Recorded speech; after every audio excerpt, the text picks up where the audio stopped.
And hello, everyone. Finally, we are here. Welcome to you. Welcome to all of you. Happy Friday. Today is our Friday show.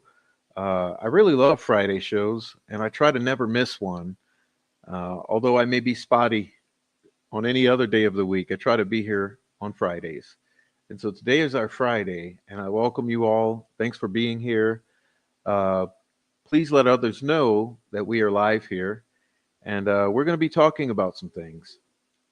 So, in addition, I'm celebrating my birthday week. So, everyone, please remember that not only is it Friday, but it's my birthday week. So, happy birthday to me and to all other of you who have February birthdays or birthdays this week. And happy Friday and all around celebration. So, welcome to everyone. And boy, do we have a lot to talk about today. And so that's what's up. We hope that you enjoy the ride. Look, we got some wonderful mods here So if you happen to be watching and want to join the live chat, go ahead. We got happy mods. Okay, so enjoy the mods, enjoy the chat. It's all good. If you're on the replay, enjoy the comment section. I mod that one. So that's where we are. So that's my deal. And today our show is called Delphi Alternative Theories of the Crime. In other words, what really happened. So don your tinfoil hats and enjoy it because we're going to be looking at some angles that I believe are viable angles of alternatives of this crime that are not a lone wolf killer. And contrary to what many Richard Allen supporters would have you believe, it's not Ron Logan lone wolf killer. Because I don't believe Ron Logan killed those girls. Never will believe Ron Logan killed those girls. So everyone else can choke on one, if you know what I mean. But hey, thank you for the happy birthday super chat. Look at that. Thank you for the super chat. That's a nice birthday gift. Happy birthday. Thanks for all your work and efforts. Best wishes. And, we got mutual friends, True Grit Crime. We sure do. Thank you. Thank you. I appreciate that. Those are all positive encouragement appreciated and encouraged. And it's a new day. Welcome. And thank you again for the happy birthday wishes. So, alternative theories of the crime.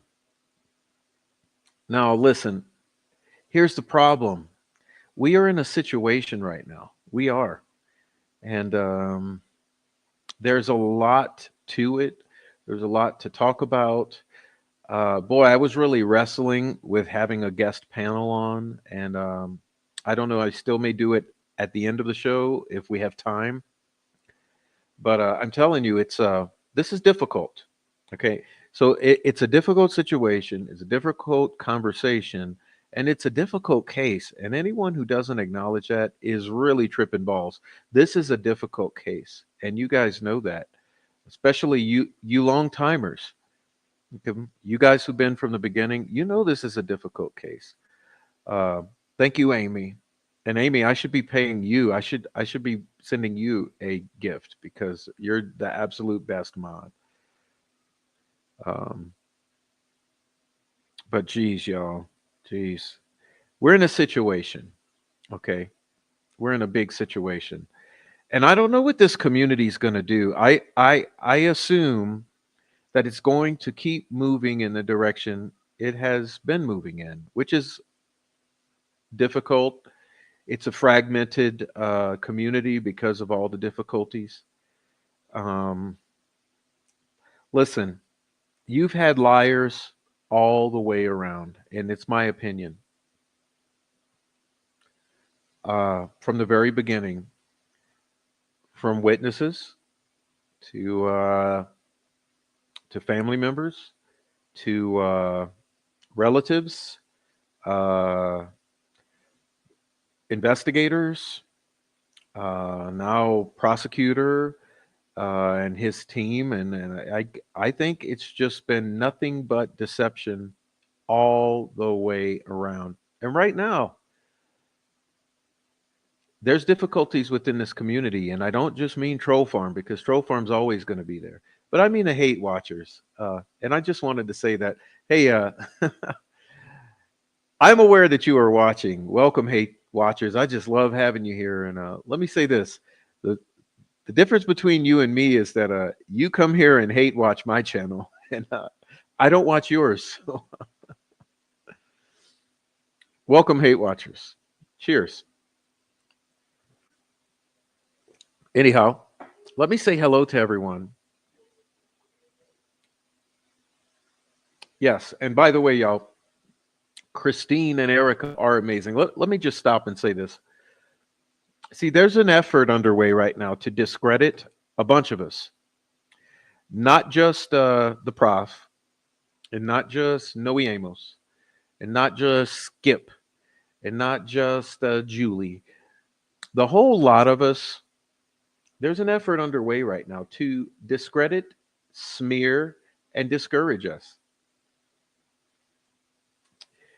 But hey, that's a hard thing to do because those who are speaking the truth, it's hard to discourage them. Okay, we know we're doing what's right. So, um, but the gaslighting assholes, the haters, and the those trying to steer the narrative in a direction away from the truth, solely for the benefit of Richard Allen. Hate to tell you this, it ain't gonna happen. Now, here's a problem.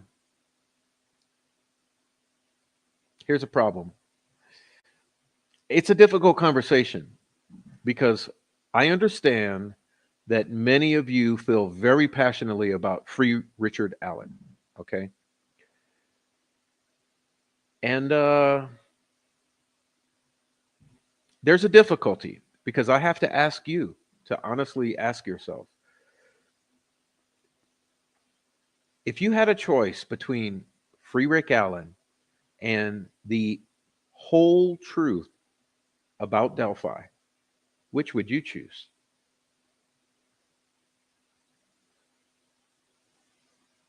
You see, there's a difficulty right now because I've been very clear from the beginning, and let me say it again in case I have not been clear enough for you who are new here. Let me say this right here. I'm not in this solely to free Rick Allen. Rick Allen is not my number one priority here. And if that's a problem with you, I hope that you go and find some place where you feel happy. Uh, my deal here is the whole truth about Abby and Libby and nothing else. Now, the way that I personally feel is that if Rick Allen is caught up in this process, then that's what it is. And there's a part of that. Okay, so yeah, in that case, Rick Allen has clearly been railroaded. His constitutional rights have clearly been violated. And there are things that should not have happened. So, in that way, uh, I do advocate for due process and true justice and possibly another trial for Richard Allen and that sort of thing. But don't get it twisted here. I'm not here for Rick Allen, okay? And if you thought that I was, well, you've been in the wrong place. Uh, I'm here because there's a truth about Delphi and about what happened to Abby and Libby that's not been told. And aside from not being told, it's actually been hidden, covered up. People are being protected. And so I know that all the people that I love and trust, they're all here for the truth about what happened to Abby and Libby, the truth about Delphi. And that's where we are. So if I had a choice between free Rick Allen or tell the truth about Delphi, well, I'm sorry to tell you.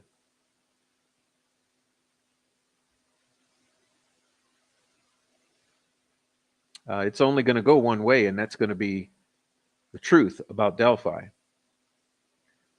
So that's where we're at, and it's a difficulty because that's where we're at. But let me go ahead and back up and say hello to everyone, and then we'll get into the various angles I want to highlight tonight, which is the alternative theories of the crime. And I think you guys will have some input, pardon, and enjoy it. So let's say we're going to go way back 'cause I have no clue who was here early on when I was preparing. Let's see, we got quite a ways back. Let's see who we got here. Don McKenzie, Fur Baby Daddy, Teresa, Amy, Kayla, Nicole Watt, Mark Ellis, Niobe, Ninja Warrior Assassin, A Woodward 7899, Lisa, Jack Duty, We got Say What for Pit Bulls of America. We got Rhonda Holton, Deputy Dog, artist formerly known. We got Maria Alma. And who else? MJ Lewis, 1964. Hiawatha. Um, L'Oreal. Nancy Drew 101. What's up? Five Green Acres. Heavy Metal Rehab. And who else we got in here? Plain Iron. Stasis Balance. Nice name. Okay, we got Lena. We got. Sorry if I skip over you. Rebecca Ann, 1965. All right, we got Deputy Dog.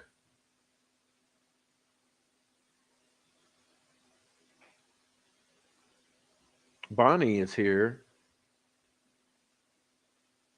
Jalen is here. 26 Dead Zombies, dude. We got Barbara Borman. All right. Tracy Fleetwood, Fur Baby Daddy. Who else is Laura Dawson, Oleg Cat. It's a new day. I said hi, but I say hi again. Sandra Rowley.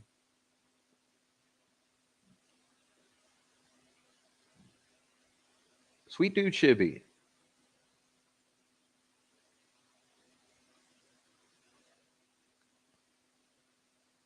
All right. See a lot of chitter chatter, chitter chatter. Nicole Watt, Laura Naran. Who's your daddy? Good job. Jake Brooks. What's up, Jake Brooks? Swade Smith, Kay Meary. Um, Imagine. Okay. This is the boring part of the show, guys, or is this the exciting part? Mimi's in the house. Lena, True Grit Crime. Asha Harry. Deborah. Sunflower. Crystal Blue Persuasion. And Shelly Klein. Rambo Bambo. Sandra Rowley. Did I already say that? Okay, who else we got in here? All you lurkers, please join the crew. Join the crew. All right. If that's everyone, Amy Dunn. Hey, Amy. Thank you for the happy birthday wishes. Oh, did anyone send chocolate? All right, we got anyone else that I miss? Mark Ellis.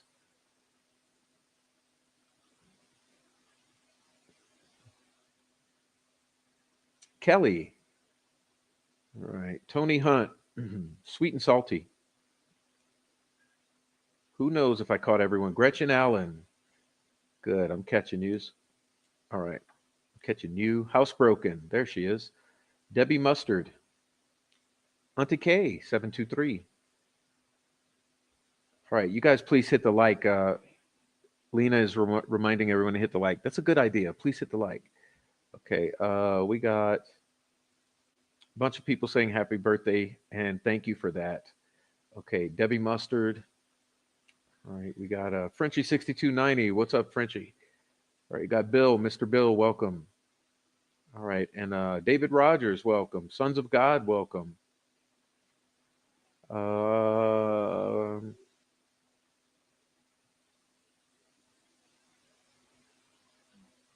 I think I've caught everyone. So God bless everyone. Thanks for being here. Like I said, please let everybody know we're here.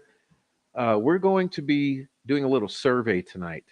And boy, I don't know whether to go forward with the presentation I had planned or backwards. Hey, Niobe, thank you for the Cash App. And Trisha, Kevin, and Toshia, and all my friends who support the channel with the Buy Me a Coffee Cash App and the Super Chat. I just thank you so much. Um, I really do appreciate you so much. And hey, everything's going so well right now. We're all happy.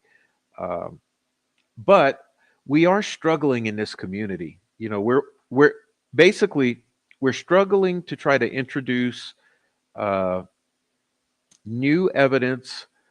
We're dealing with McClellan, remember, we've just recently covered, McClellan withholding evidence. I called it the Brady Bunch, and I think I did one or two before that. Um, Look, let me say this. Let me say this. Let me read those. I did one called, well, I did Ron Logan. I did motion to correct error. I did motion to correct error two. I did transparency, and I did the Brady Bunch. I'm telling you, I'm telling you, this what this group of people are doing is insane. And I recently posted the order from the judge, which is absolutely insane. Okay, like I might as well quickly just take a read through the highlighted portion. So what I did, if you look at my community page, um, I highlighted certain portions. Let me just read the highlights because remember there were several requests for exhibits from trial, and they are not being granted. And so there have been a bunch of FOIA requests. They are not being respected or responded to properly. Well, now this judge issued an order um, in in um, in response to NBCU's motion to intervene. Okay, and the kind of the end of the story is that she said, "Yeah, I'll give some shit up when I have time, if I have time, if you ask for it in this very specific way that I want you to ask for it. But I'm not going to tell you what that specific way is. But you might get it eventually if I have time, if Jody can dig it out of a cardboard box whenever she fucking feels like it." I've never seen anything as immature, and Aaron Town made that comment, and I do agree with it. It's the most. Let me read her comment, and then we'll go backwards, and I'll read it. She said, "That is the least professional court order I have ever seen. It reads like a 17 years old mean girl wrote it." I have so many questions and there are so many things to discuss, but for now, I'll just point out that this is a pretty good evidence that Judge Gull and Jody were in deep agreement about which team they were on and their motivations, even before Jody started leaking info to Fig Solves and Company and Murder Sheet. And Judge Gull started talking to the police in prison off the record. Whew, boy, she smoked. She smoked him. But it's some mean girl shit. It's the most immature order from a judge I think I've ever read, honestly. So I just got to say, I should pin her comment because she got the most snarky response. But this says, okay, number two, she says, the court and court reporter have received thousands of emails regarding this case. Yeah, because people want to know. The world wants to know. The court has no way of verifying the true identity of people who have represented themselves to be media or anyone else by email. It shouldn't matter because this is public information. Just because you claim to be NBC or ABC or PBS or CBS does not make you NBC or ABC or PBS or CBS.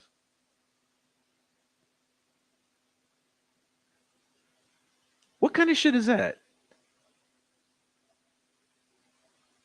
All right. And then she says, number seven, to require the court reporter to go into these boxes, pull out what the media public is requesting, evaluate to ensure it is not confidential, will interrupt the process and guarantees the reporter will be forced to ask the Indiana Court of Appeals for an extension of time or multiple extensions of time to file the transcript.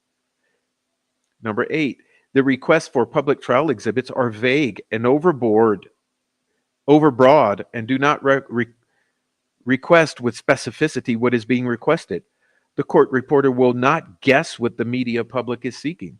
Number nine, the media public is requesting, quote, any and all recorded police interviews with Richard Allen, video and audio, close quotation. This is overbroad and vague and not specific. Which interview is being requested? The media public is requesting any and all recorded prison phone calls between Richard Allen, his wife, and mother, audio, close quotation. The court is not in possession of, quote, any and all recorded prison phone calls. Which calls are being requested? Number 11, the media public is requesting, quote, The 43-second video clip recorded by Liberty German, close quotation. This is not specific. Which exhibits are the media public requesting? Number 14. A coalition of 22 credentialed media representing state, local, national, and international media were allocated press passes to ensure that all members of the coalition were present in the courtroom. In fact, the media was specifically assigned to the front rows of the courtroom. Additionally, the media was given access to the balance of the remaining public seating, much to the displeasure of the podcasters, YouTubers, and true crime enthusiasts. You see how she hates the podcasters, YouTubers, and true crime enthusiasts? Is she painting a picture clearly enough for you?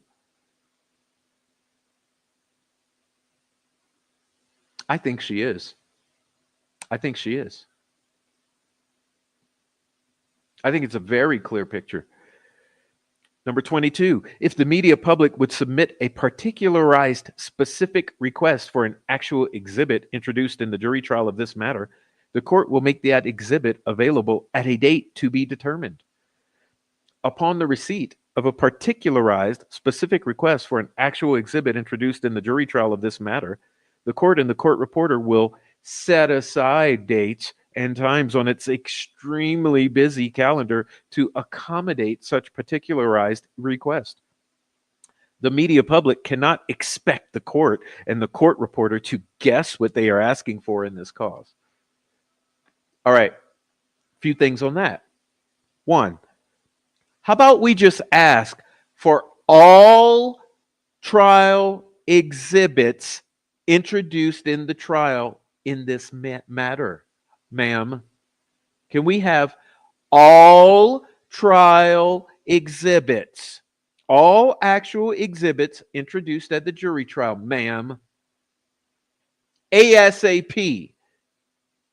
Matter of fact, since you don't want to deal with thousands of requests, and since you are demanding that each one be particular, how about this? Upload to a website downloadable versions of each and every actual exhibit introduced in the jury trial in this matter. And you know what? It will be a one-time pain. Is that too much to ask? When you have the time in your extremely busy calendar?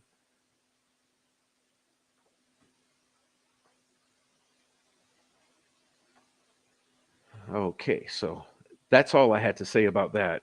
I'm sure all of you were aware of that very nasty response or order. And the thing is, if you notice, this is her granting. This is her granting. This is her granting the motion to intervene and compel by NBCU. Yeah, this is her giving up. Okay, what is asked? This is her. This is her having to give. She's a little salty. Okay, she's a little salty about having to give up exhibits. So she's going to make it absolutely as difficult and delayed as humanly possible. And all of you know that. So, anyway, I guess what I'm saying is that it's hard for me to know with this show tonight where to start, whether I should start at the end and go backwards, or whether I should start at the beginning and go forward. It's a lot. Um,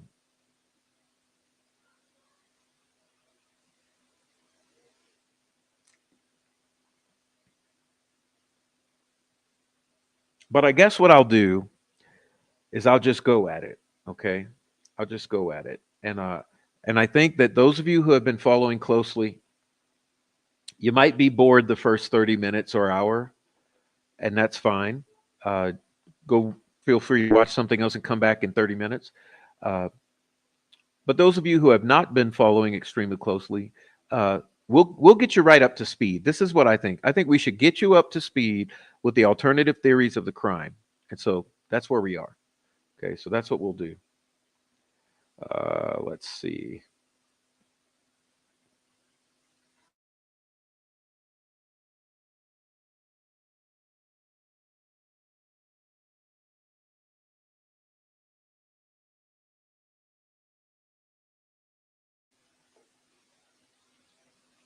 Okay, and look, we're not going to belabor this. So we're going to try to go as expeditiously as possible through this.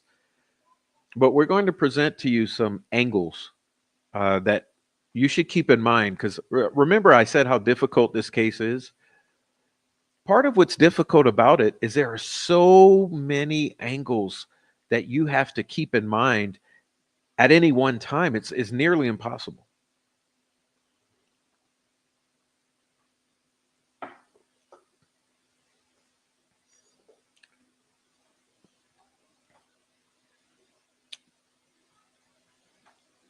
All right, so you know where, if we were to start from some of the most recent stuff, we would be starting here, which is the big, well, I guess it's the secondary big deal of the hour.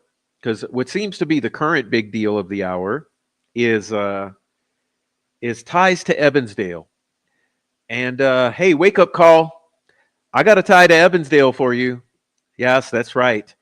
This is exactly what we've been saying it is for years. And that will come out in the future. It's not time to come out now, but I'm telling you now, we've always said the witnesses are lying or incentivized. We've always said there's criminal underworld connections to the meth dealers and the Vinlanders, etc. And I'm here to tell you, there's your tie. But moving on, one of the more recent things has been Ron Logan, right? Ron Logan, Reese Davis is everyone. No one's been able to shut the fuck up about it. Okay, everyone's been acting like Ron Logan is something so new, so new. Listen, Ron Logan's been around since day one, and no one gives a shit about Ron Logan. Okay, FBI didn't give a shit about Logan, and I don't give a shit about Ron Logan. Okay, Ron Logan didn't kill those girls. Don't care what anyone else says. What I say is that's a bonk theory of the crime. Okay. Now, why is this important though? Well, this is important because it's Reese Davis claiming that in conversations with Keegan Kline and Ron Logan, that he came to suspect that Keegan and Ron Logan were somehow involved in the Delphi murders. And he was so compelled to believe that he wrote 7 or 8 letters to Nick McClelland. That's what this is. One of the more recent things we've been dealing with is that we believe that it's kind of likely that there's a tie here, or there's a reason that some Brady v. Maryland needs to come into play. And I'm here to tell you, it's not just over these letters to Nick McClelland. I mean, it's going to be the one thing the defense desperately tries. Okay, listen, let's stop for a minute. I need all of you to be extremely honest with yourselves and each other. The defense fucked up majorly. Majorly. The defense has ruined this case. You understand that? And they're desperate right now. They're desperate. So they're grasping at straws in order to try to find some hook. Okay. So these Reese Davis letters are a desperate attempt at getting some Brady v. Maryland angle. And it's because it's what they have at their nearest reach. But keep in mind, like I explained in the recent the last show I did, just the previous show was called the Brady Bunch, because I laid out in that show that it's not just the Reese Davis letters where they have withheld information. Listen, if you honestly believe that those 70 days of deleted interviews and etc. from the law enforcement, if you believe that that was accidental, something is seriously wrong with you. Something is materially wrong with you. If you honestly believe that it was an accident, that they specifically deleted all of that stuff accidentally, but they somehow didn't delete the one witness from that time frame who they did use, which was Sarah Carba. Okay? How about the failure to test DNA or to hand over the family cell phones and all that stuff? I mean, we covered it all in the last show.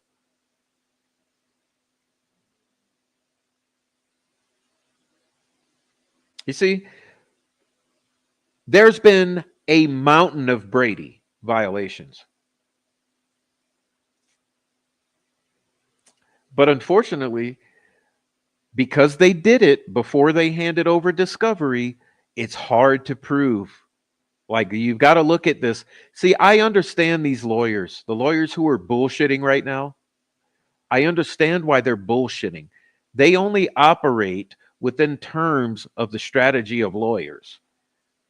That's not what we do out here in the real world, okay? Because we are realists. We deal with reality. But the lawyers are doing lawyer shit.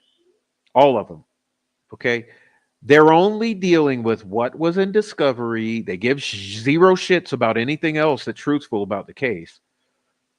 They have only to use as ammunition that which was in discovery, blah, blah, blah, or which they can try to dredge up and call new discovered.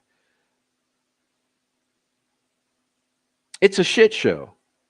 So they're really desperate because everything was deleted before it was handed over. So they're having a hard time finding any proof that things were deleted or things were withheld or that Brady violations have been committed. But maybe these Reese letters are relevant in that way. But I guess our theory tonight, or our theme tonight, is alternative theories of the crime. Okay, conspiracy theories of the crime that are the true theories. So what I'm getting at is, here's what's interesting to me. This is an angle that Reese Davis is claiming right here, that Ron Logan and Kegan Kline were both talking about the same kind of thing, and Kegan Kline backed up what Ron Logan said. So in other words, I want you to think critically.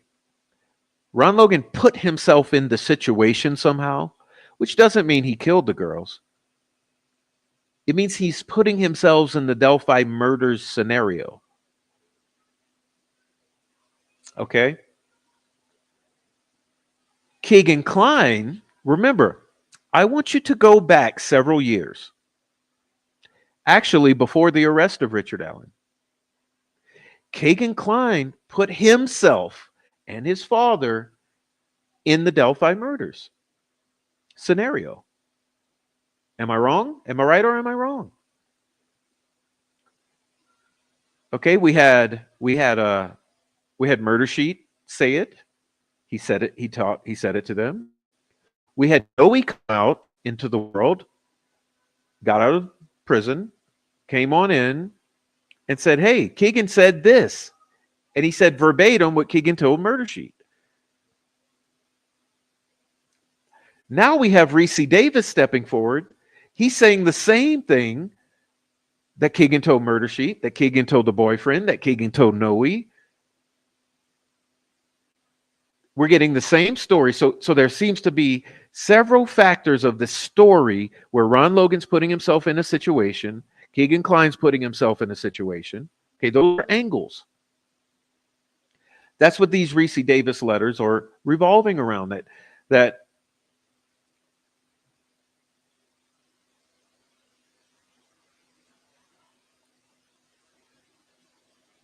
Ron Logan and Kegan Kline are placing themselves in the situation.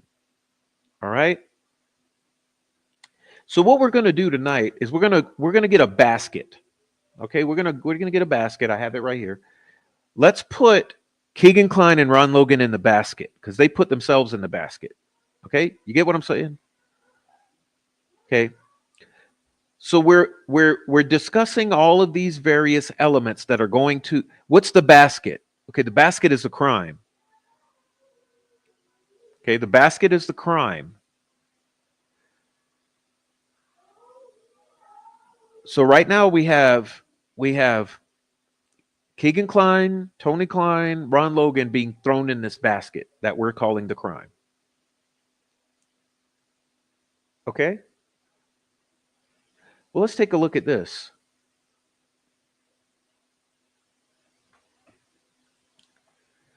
This is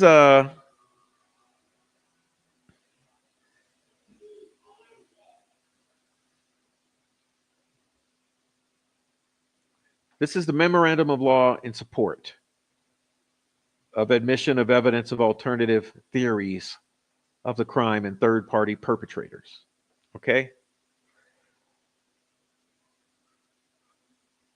Let's see if I can grab it to read it with you.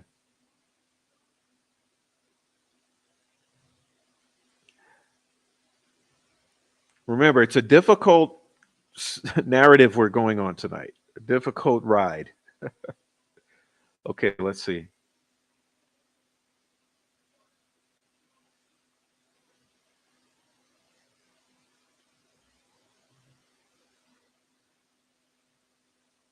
Now we're going to skip ahead to let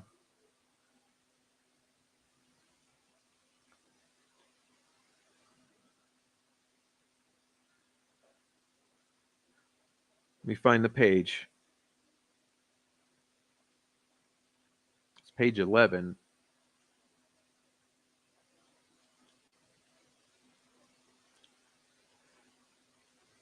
Brad Holder. Brad Holder is the father of Logan Holder, who was Abby Williams' boyfriend at the time of the murders. Law enforcement identified Brad Holder as a suspect 3 days after the bodies were discovered.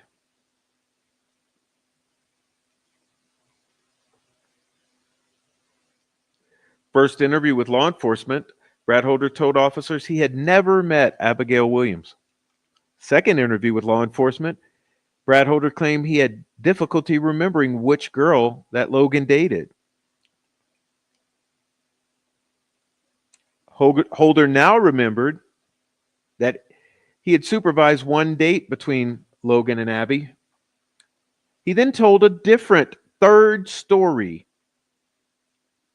when deposed. In his deposition, he claimed he had met Abby Williams twice, including one at a third-party suspect, Patrick Westfall's house.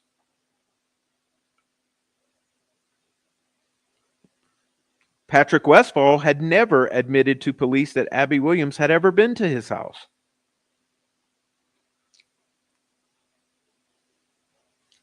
Richard had the right to have the jury consider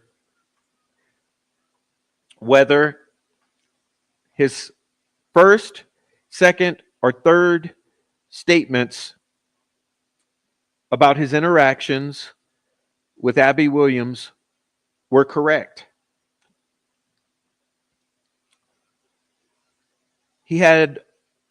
Richard Allen had a right to have the validity or lack of validity of Brad Holder's claims he never met Abby Williams. He met Abby Williams one time, or he met Abby Williams twice, once of which was at Pat Westfall's house. He had the right to have that heard by a jury. Also, Richard Allen had the right for the jury to understand or question as to why Pat Westfall would not admit or inform law enforcement that Abby Williams was ever at his house. Further, Brad Holder posted pictures on Facebook depicting runes similar to those that were found on the bodies of Abby and Libby. And remember, it's some of the defense people right now trying to have you believe those fucking sticks don't matter anymore. Where 6 months ago, they were swearing those were runes and they had significance. So you better be careful who you listen to. Yeah, you better be real careful who you listen to. And you better think about, why would they lie to you? Why would they change their story now? Why are they attempting to steer the narrative away from what they were talking about just 6 months ago? But Brad Holder had pictures on his Facebook also imitating very eerily the scene of Abby and Libby, with a tree falling on one of the bodies. And you remember, if you've seen the photos of Abby and Libby, you should know right now that tree on Libby is a tree. And then there are sticks. And that picture that Brad Holder posted very eerily resembles that scene, in that there's a tree.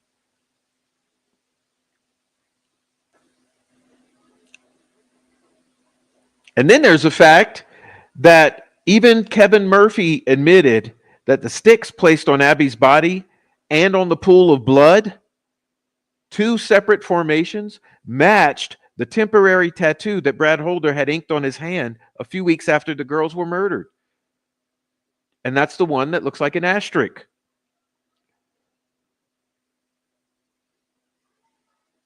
There's also the Brad Holder painting. There's a power of blood magic. Then there's Amber Holder's testimony that Brad Holder cut his hand, allowed blood to drip on the altar. And that he took Amber's hand and allowed blood to drip on the altar. And that the marking on the tree was transferred in Libby's blood. And Dr. Perlmutter also agreed that upside down L appeared to possibly be a rune. She also agreed that there were runes all over that crime scene. She also asked, or Dr. Perlmutter also declared that the date, okay, the place, possibly even the names of the girls, like everything about this had ritualistic overtones. And that's headed towards the rumors of all over the years. Think back years. To the theory that this was a satanic cult sacrifice.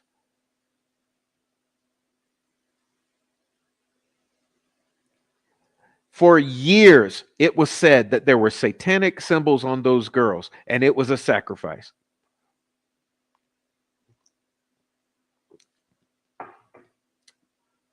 Oh, but all of a sudden, that doesn't matter. Ron Logan killed the girls. Yeah, right.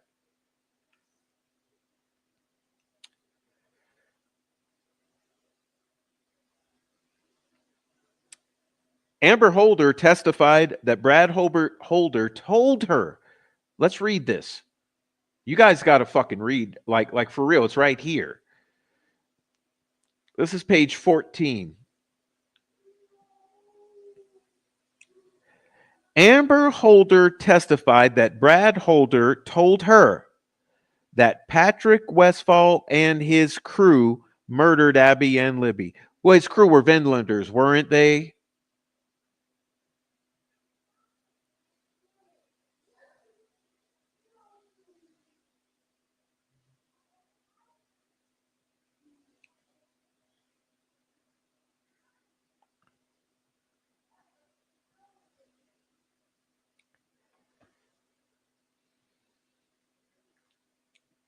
Brad Holder's alibi is in question because of the 4:33 a.m. phone activity.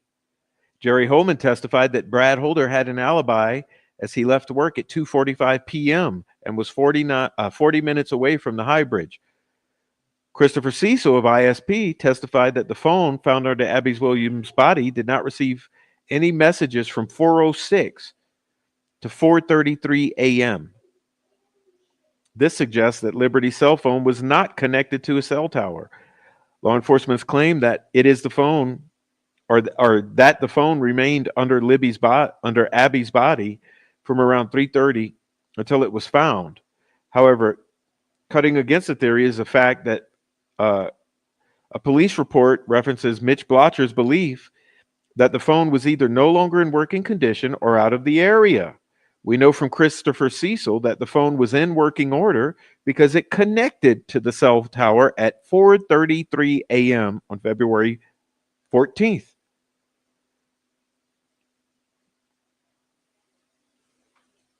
Amber Holder testified that Brad told her that Westfall wanted to move from animal sacrifices to human sacrifices, and that this was the source of the falling out between Holder and Westfall.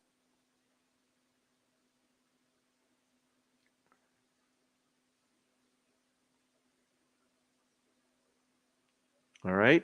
And then page 17, Brad Holder is connected to Patrick Westfall. Patrick Westfall's house or home is in the area of the High Bridge. Patrick Westfall was at home near the High Bridge on February 13. There's no proof of his whereabouts on February 13th other than his statement that he was home.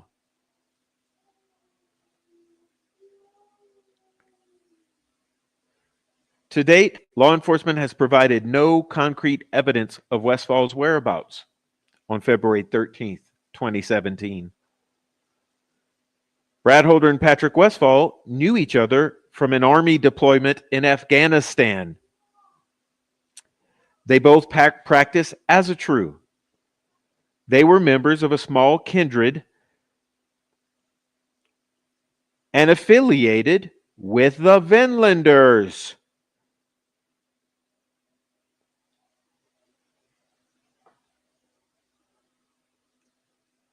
Patrick Westfall testified or told police that he had sacrificed a chicken by cutting off its head. Dr. Perlmutter testified sacrifices are always carried out by slitting the throat of the animal or person. Amber Holder testified that Brad Holder stated that Patrick Westfall wanted to elevate from animal to human sacrifice.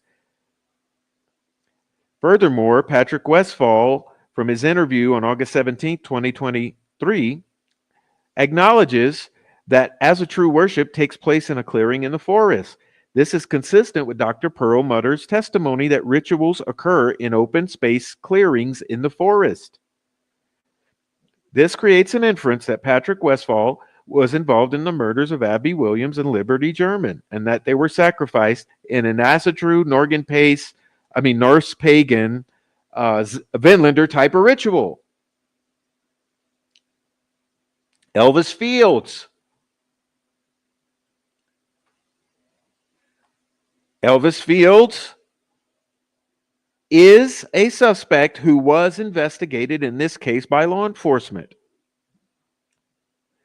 Elvis Fields knew of Brad Holder. Brad Holder can be linked to Elvis through Facebook. Elvis testified in his deposition that Brad Holder frequently they mimicked each other's posts. It's a logical conclusion that Brad knew Elvis in some manner if he was mimicking his Facebook post. Former Rushville Police Chief Todd Click testified that Elvis was a suspect or accomplice in the murders and that he was interviewed several times. One such interview had Detective Kevin Murphy driving Elvis home afterwards. Detective Murphy testified that after Elvis got out of his car, he returned to Mr. Murphy and asked if his spit was found on one of the girls, but he could explain it. Would he still be in trouble? Elvis lived in Rushville. He testified he was at home in Rushville, denying ever being in Delphi. If he spits on one of the girls, this places him in Delphi. Think about it. He says he's home that day because his phone is home that day. But if he's home that day, because his phone is home that day, then why in the hell is he asking if his spit is found on the girls? Is he in trouble?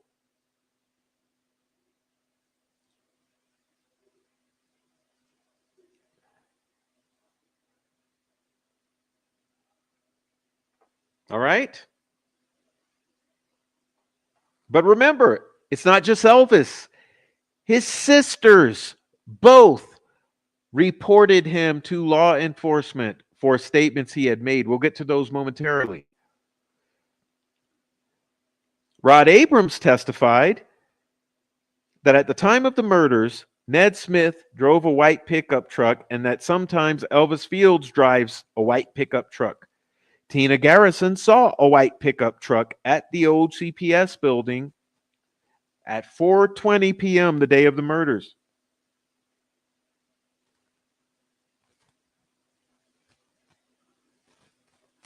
Okay?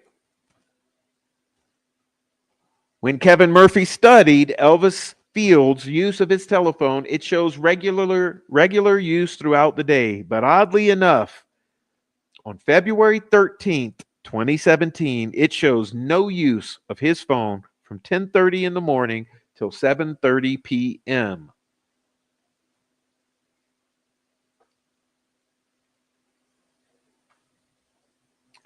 Finally, Elvis Fields' friends, Rod Abrams and Ned Smith, could not keep their story straight concerning their whereabouts with Elvis on February 13th. According to Todd Click and Kevin Murphy, Abrams told different stories as to his whereabouts with Elvis on the 13th.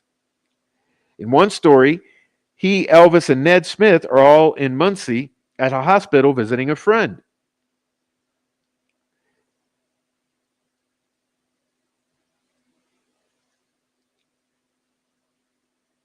Abrams admitted, uh, when pressed as to whether his phone's pings would verify that he was in Muncie, he said that the hospital equipment would likely block his phone's location.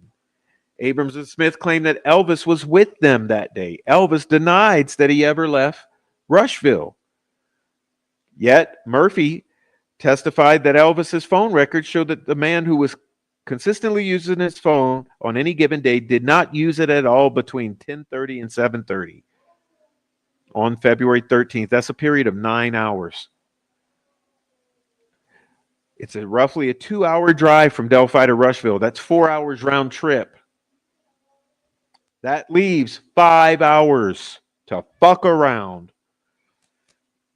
Okay? Johnny Messer is a former Rushville resident, also a suspect, connects to the Logan Sport Delphi crew of Brad Holder and Patrick Westfall. And now you have this Rushville crew of Elvis, Johnny, Rod Abrams, Ned Smith. Their Vinlander connections. There are pictures of Brad Holder, Patrick Westfall, Johnny Messer at an Odinist gathering. Okay. This proves that Brad Holder, Patrick Westfall, and Johnny Messer were connected and were all associated with the Vinlanders. Furthermore, Johnny Messer was recruiting for the Vinlanders.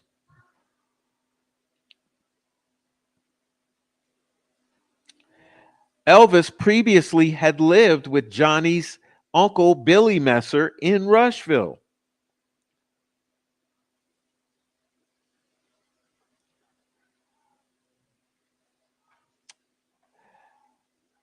The fact that Messer's former girlfriend, Taylor Hornady, told Kevin Murphy that around Valentine's Day of 2017, Messer was up there in Delphi visiting his Vinlander friends, Westfall and Holder, and that a red substance that she believed was blood was found on the car that he drove up there, and that it took several washes to get it off. So you know what? You take these guys and you put them in the basket. Okay? Jerry Klein, Keegan Klein. Detective Vito testified that Keegan was communicating with Liberty using the Anthony Shots profile in the days leading up to the murders. He was also communicating with Kyla Brummett. The content of these messages are unknown because the family deleted them. That's right, y'all. That's right. The family of the murder victims deleted these messages, which would have been very important.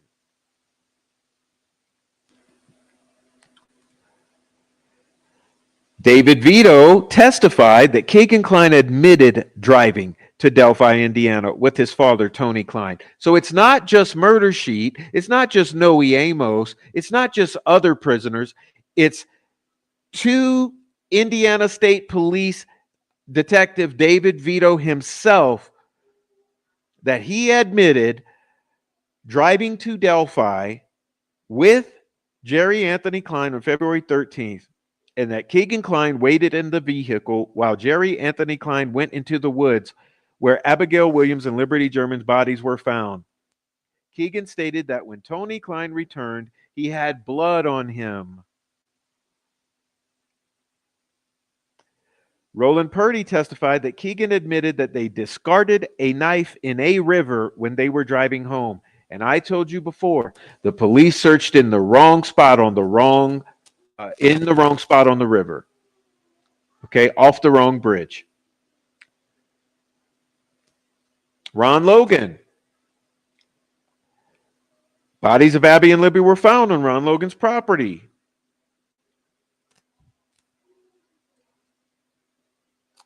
Richard Allen has zero ties to Ron Logan, to Vinlanders, to Odinism, to Norse paganism, to Azatru, to Brad Holder, to Patrick Westphal, to Johnny Messer, to Keegan Kline.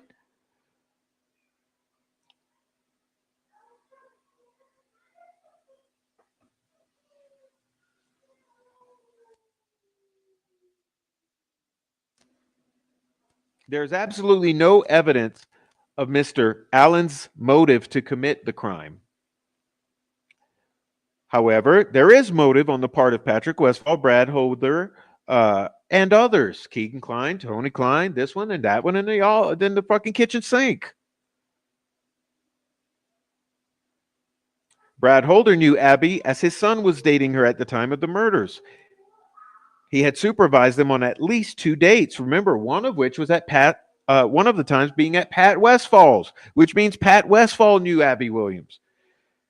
Patrick Westphal participated in animal sacrifices. Patrick Westphal didn't believe in race traders.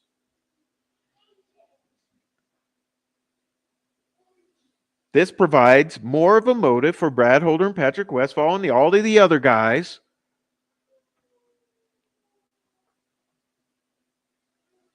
All right.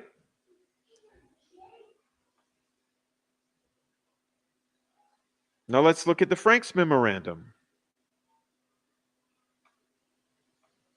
And I'll find you the right page here. I don't want to mess this one up.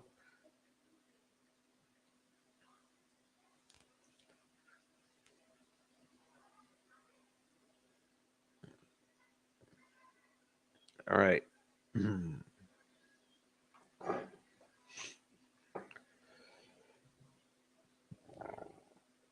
Here's what we're going to do.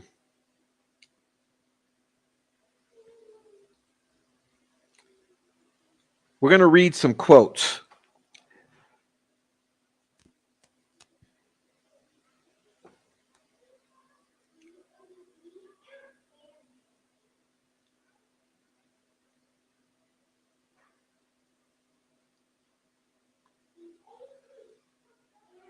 According to police reports,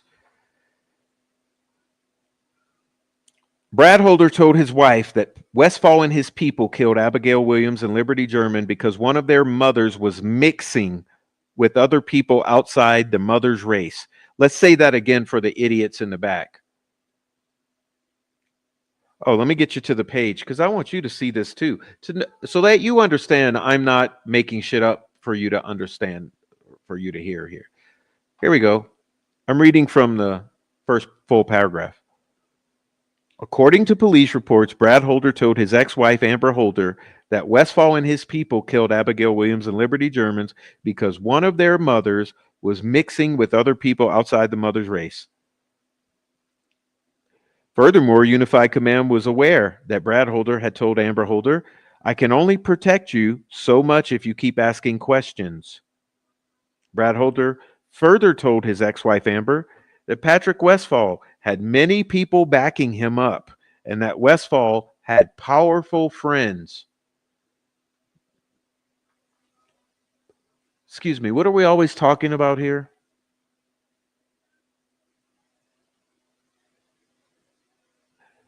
People being protected, powerful friends.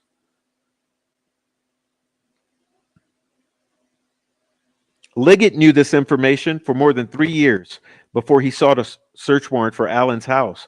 Yet Liggett never shared the information with Judge Diener.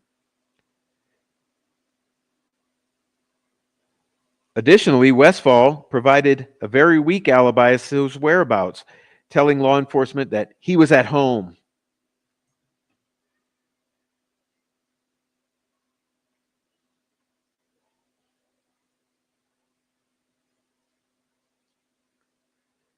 All right.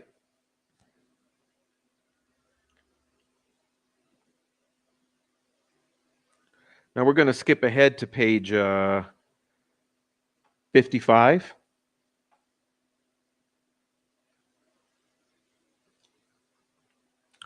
At the bottom, Amber Holder discusses this fact on page 9 of the Odin report. Okay. Exhibit 37 is a document memorializing the only known interview of Brad Holder concerning the Delphi murders through August 30th, 2023. In that document, it is learned that Brad Holder details that he was usually in Delphi every weekend. Every weekend.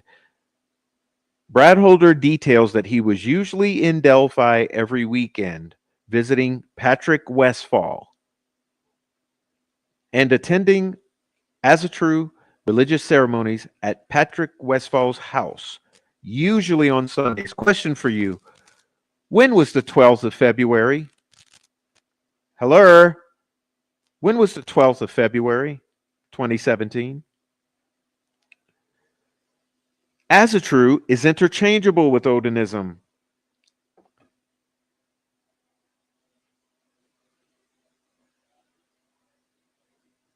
Patrick Westfall and Brad Holder had been friends prior to the murders of Abby and Libby. In fact, they were found in a photograph together as late as January 21st, 2017. Amber Holder tells a very disturbing story. As can be viewed on page 9 of the Odin report, Amber told law enforcement the following. Here's a quotation. She said that Brad spoke of Patrick one time when he was intoxicated and said that he and Patrick got into a fight and they no longer speak to each other. He told her that he and Westfall were in the woods near a river conducting a ritual. One of them said or did something the other did not agree with, and they no longer talked to each other. She said the river was near Patrick's house. Excuse me, where does Patrick live? Near the High Bridge.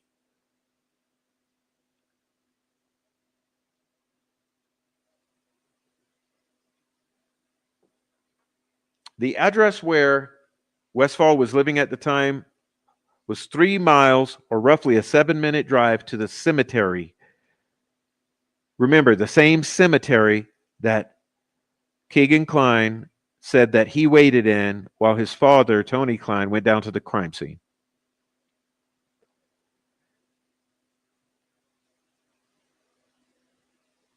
Brad Holder admitted that he spent every weekend hanging out at Patrick Westfall's or in Delphi with Patrick Westfall conducting ceremonies in the woods.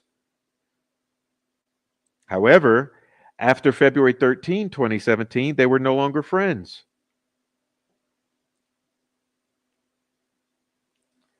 Amber Holder tells an equally disturbing story.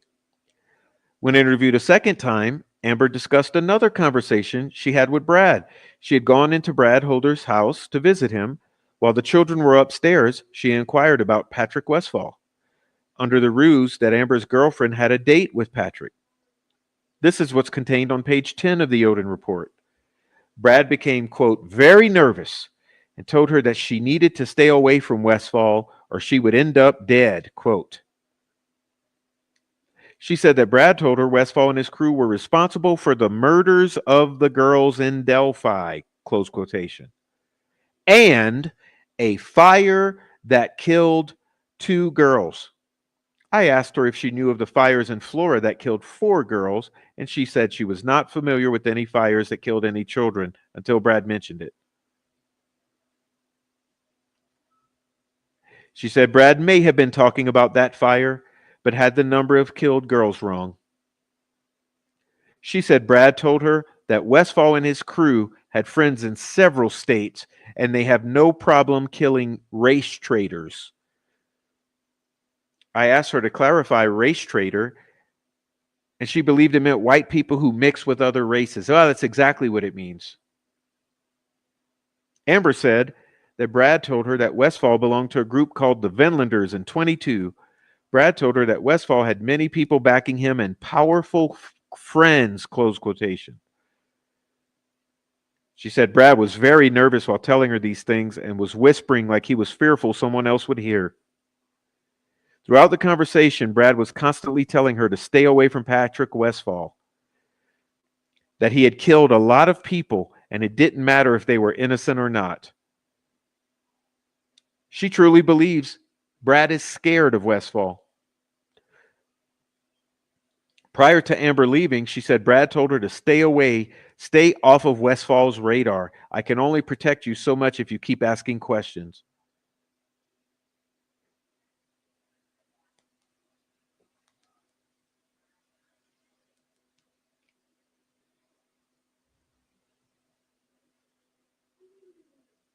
That was page 56, by the way.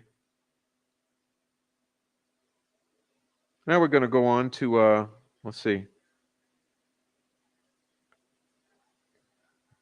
Moving on.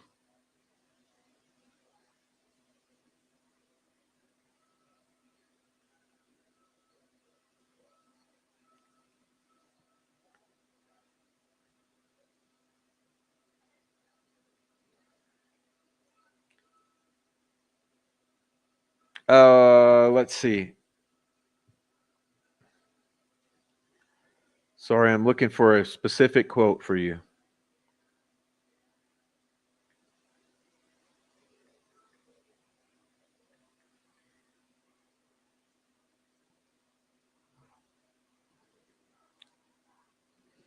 All right, let's see.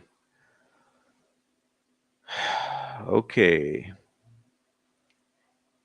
So I guess you can put Brad Holder and Patrick Westfall in that basket of goodies.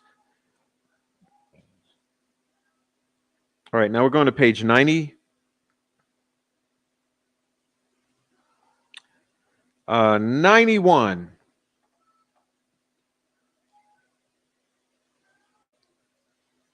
Y'all.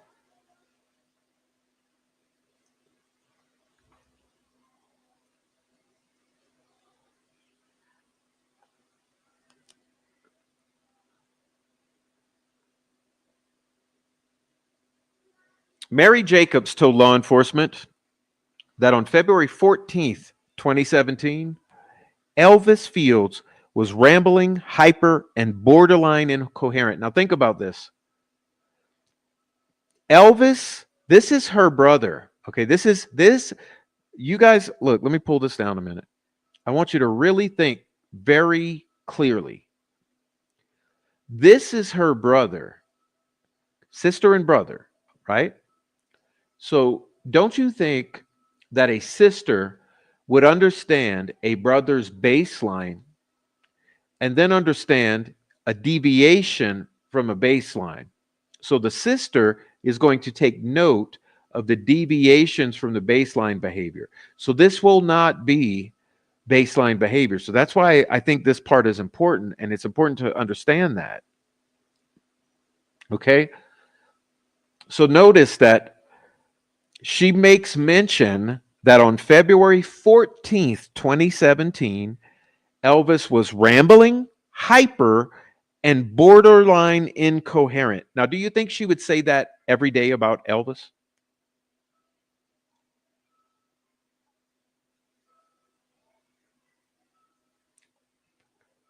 He was talking about having a brother, even though he has no male siblings, and was now part of a gang. Remember, this is the day after Abby and Libby die.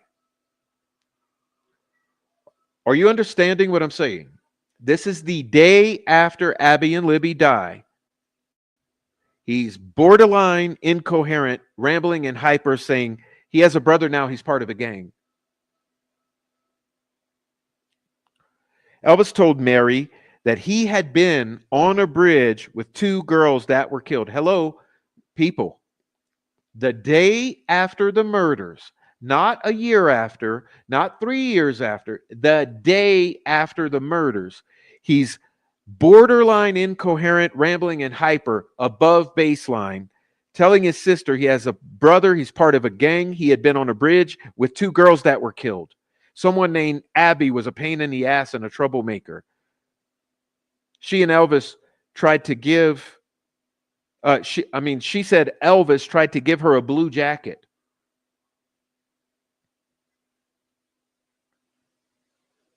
This is the day after the murders of Abby and Libby. He says Abby's a troublemaker. He had been on a bridge with two girls. They're dead now. He's part of a gang. He has a brother, and he's rambling, hyper, and borderline incoherent. And this is his sister saying this. I don't think people understand that this is the day after the girls are killed.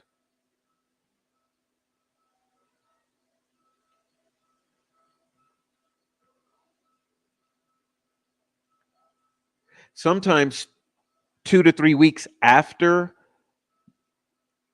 Mary and her husband drove to Delphi, she talked to law enforcement about the things Elvis told her on February 14th, 2017, the fucking day after Abby and Libby died. But due to the mass amounts of tips that were generated, her information may have been overlooked. And this is from the tip, paragraph 5, the intake sheet. Okay, are you understanding what I'm saying here? On the intake sheet, when she went in to make this report, they wrote, due to the mass amount of tips, her information may have been overlooked.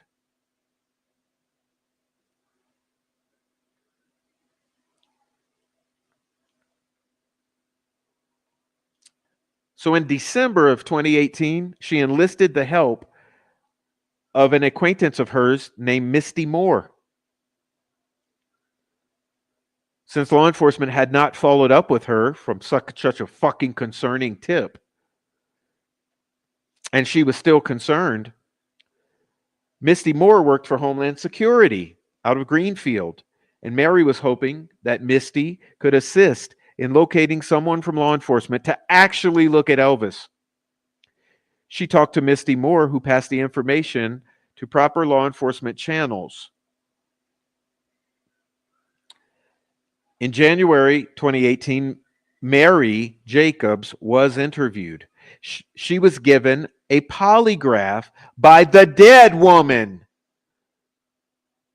Do you understand what I'm saying? Okay, please pick up on what I'm putting down here. She was issued a polygraph by the Indiana State Police. Well, that polygraph examiner is suddenly dead in an arson.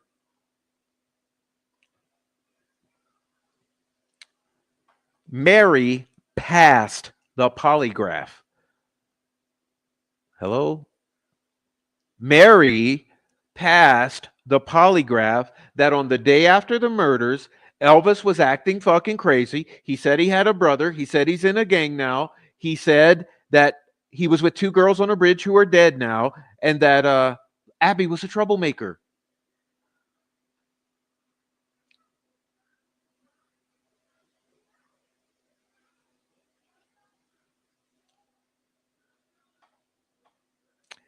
Jerry Holman was in there along with Kevin Murphy. Elvis took a DNA swab and was aware that the DNA from his mouth would be compared to the crime scene. As Trooper Murphy dropped him off, Elvis exited the vehicle, turned around, returning, and asked Trooper Murphy what would happen if his spit is found on one of the girls, but he has an explanation. Would he still be in trouble? All right.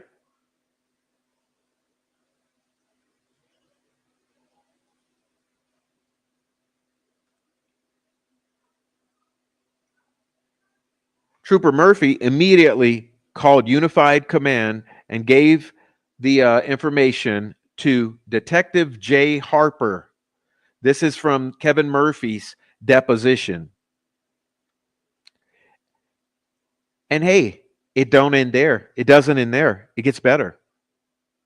Elvis's other sister, Joyce Moffett, was interviewed by Kevin Murphy and Greg Ferenczi. Put the story together in your minds, y'all. Elvis's other sister is interviewed in 2018 by Kevin Murphy and Greg Ferenczi. On two previous occasions, she had denied that Elvis made incriminating statements. However, in this interview, she reluctantly recounted to Greg Ferenczi, who's also dead. Remember, it's not just Stephanie Thompson that's dead now. In this whole crew, you've got now also Greg Ferenczi is dead. She recounted to Greg Ferenczi and Kevin Murphy statements that Elvis made. Joyce recounted the following statements that Elvis made in her kitchen in October of 2017, a time when they were living together. Right here. I'm in a lot of trouble. I'm going away for a long time. I was on that trail and that bridge with those girls when they were murdered. There were two other people there with me when it happened. I spit on one of the girls after they were killed. Are you guys reading this or am I talking to myself? Remember, this is another sister, his other sister. I am in a lot of trouble. I'm going away for a long time. I was on that trail, on that bridge with those girls when they were murdered. And there were two other people there with me when it happened. I spit on one of the girls after they were killed.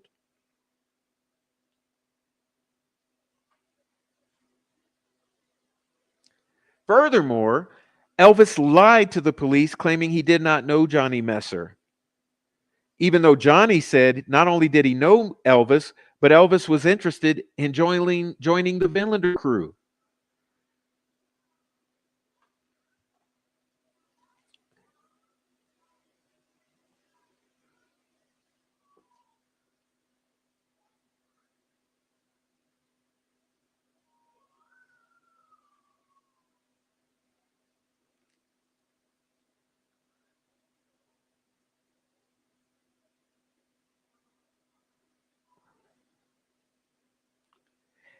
So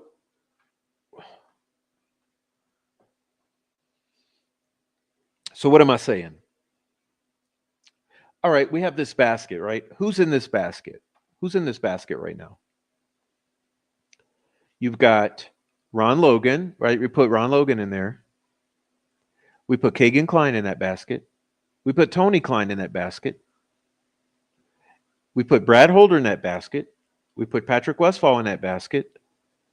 We put Rod Abrams in that basket. Elvis Fields in that basket. And possibly Ned Smith and the other guy.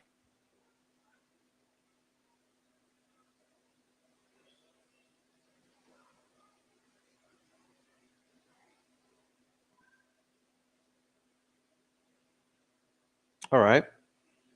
All right. Well, let's talk about that basket.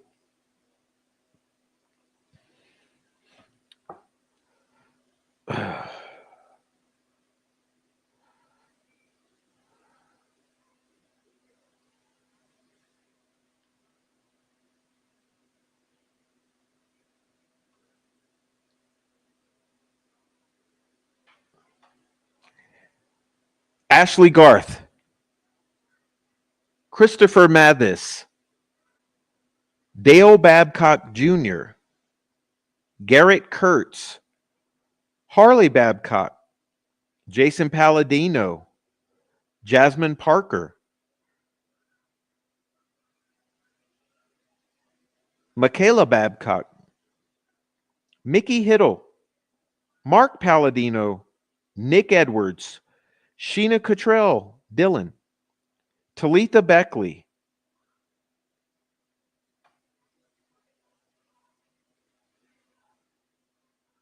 Do you know who these people are?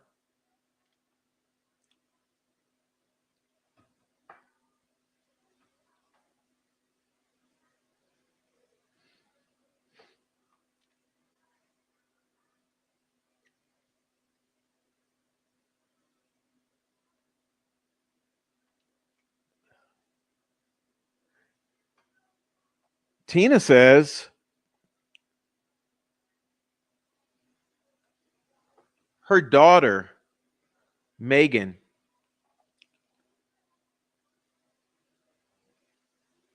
was out there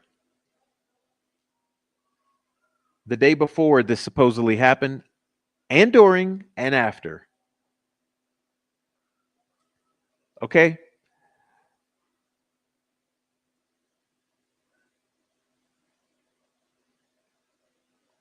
She admitted that Elijah Cook, Josh Weaver, Keegan Callis, Tyler French, Travis Janicki, Cheyenne Hooligan, Cheryl Loeffler were there and witnessed what happened. And in another discussion, she mentions a guy named Garrett, but doesn't know the last name. She said the men with her daughter were Elijah Cook, Keegan Callis, Josh Weaver, Tyler Joe French, possibly Travis Janicki. She thought they had drugs. Her daughter called her from the bridge at 2 a.m. on the 13th. 2 a.m. 2 a.m. on the 13th. Did not come home till the 15th. Well, hello, y'all. What does that bookend? What does 2 a.m. on the 13th till noon on the 15th? What does that bookend?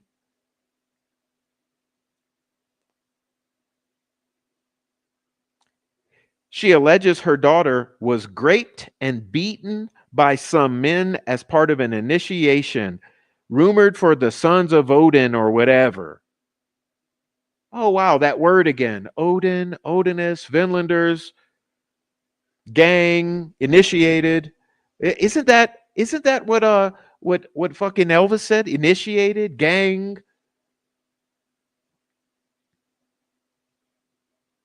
Tina shared that the Delphi murders could have been an act of revenge against Libby's dad. She believed that Derek snitched on Christy Lynn Martin, Keegan Callis, Tyler Joe French, and Jeff Reagan, who were the people that constantly cooked dope out there. It's rumored that Eric Alter was associated with the crew, along with Abby's uncle, Dave Erskine, Libby's dad, Derek German, and possibly Garrett Kurtz and Anthony Greeno.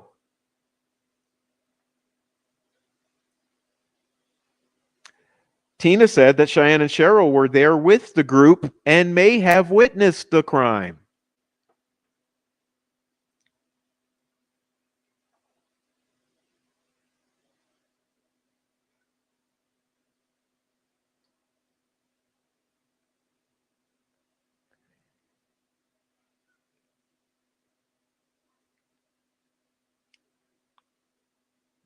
Tina says Josh Hewitt may have been with the group Josh Hewitt told Megan Allen who started the Flora fires. Tina's daughter's assault or initiation happened in a gray barn near the bridge, and that would be Mears. Libby's dad, Derek German, ripped off Christy Lynn Martin.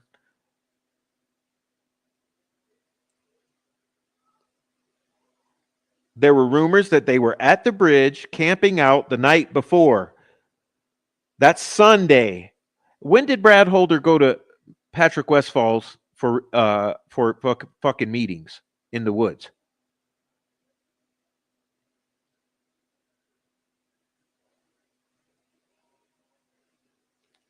Robert Tesh, Tyler Joe French, Josh Weaver, Josh Hewitt, camping at the bridge, Megan Allen getting assaulted, initiated, rumors that people were making meth and stuff. There was a rumor that Robert Tesh was dating Cheyenne. This is unconfirmed. Megan Allen and Keegan went to the bridge that day, allegedly met with additional Kokomo crew people that I just discussed. The Kokomo crew had a possible drug war motives against Libby's dad. That means Cianola Cartel versus Derek German. Did I make it fucking clear enough for you?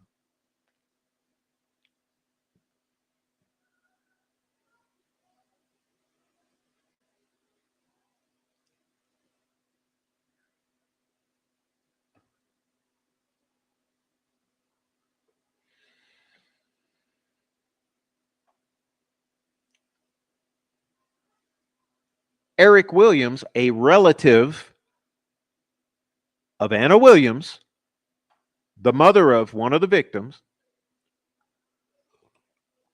It was a cover up. It was the girls walking in on a meth lab being ran by local cops and criminal informants. Hello, y'all. Read this. Girls walking in on a meth lab being ran by local cops and criminal informants. Oh, okay. And who's named here? Let's see.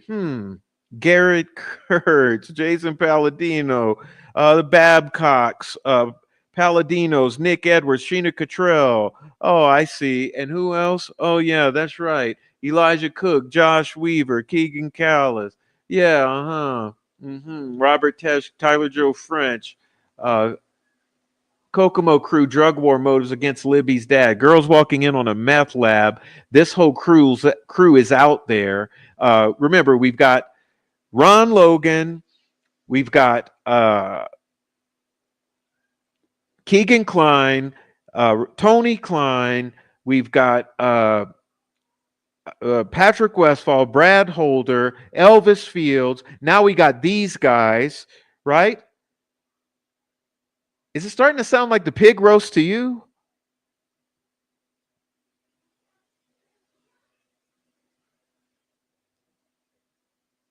Both found dead in a cabin, says another relative. And what is this? Huh.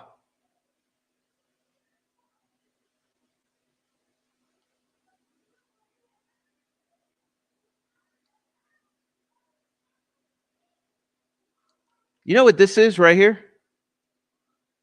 Take a good look at it. Let me describe it to you. There's a bucket. It's orange. There are two clear bottles, which you're about to learn about. Next to the bottles, there's rubber tubing. Okay, it's not string. It's not string. It's rubber tubing. It's two bottles, and it's a bucket.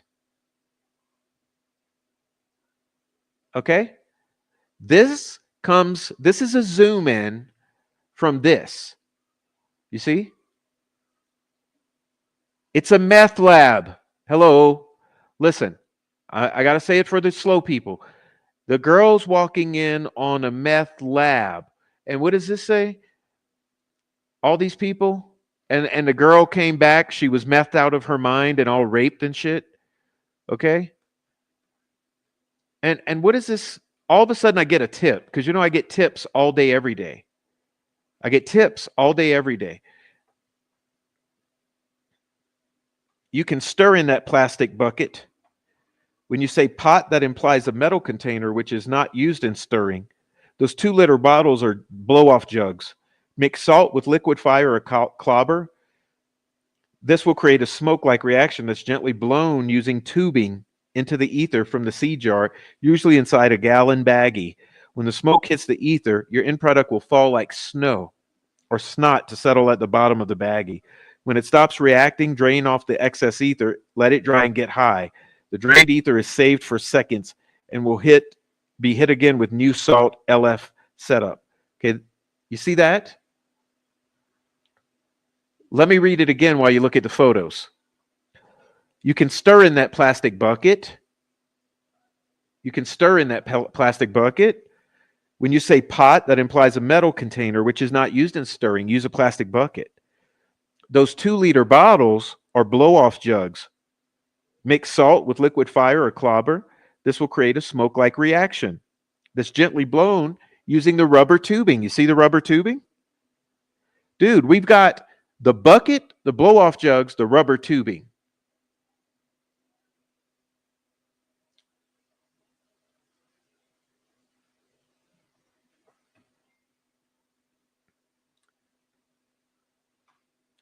I walked them woods, and what I seen was horrifying piles of animal bones.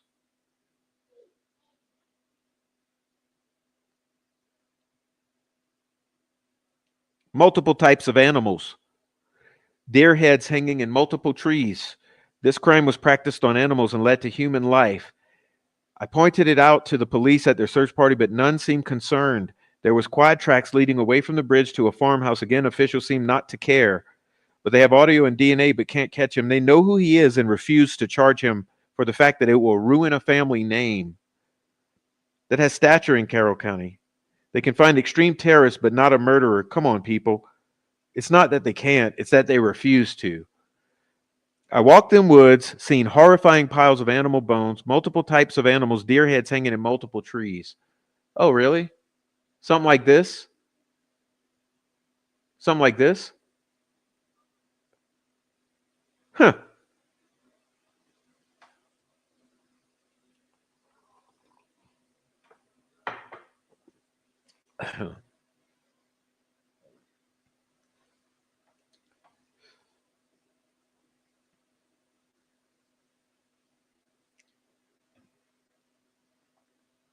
Then he says the following. I'm the loudest and proudest person you ever talk to. Nothing I say is private.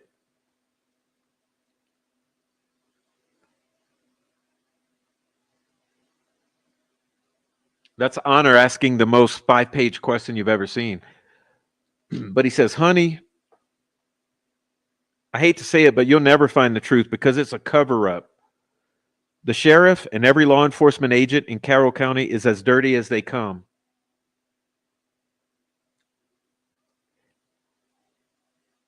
But what do you want to know?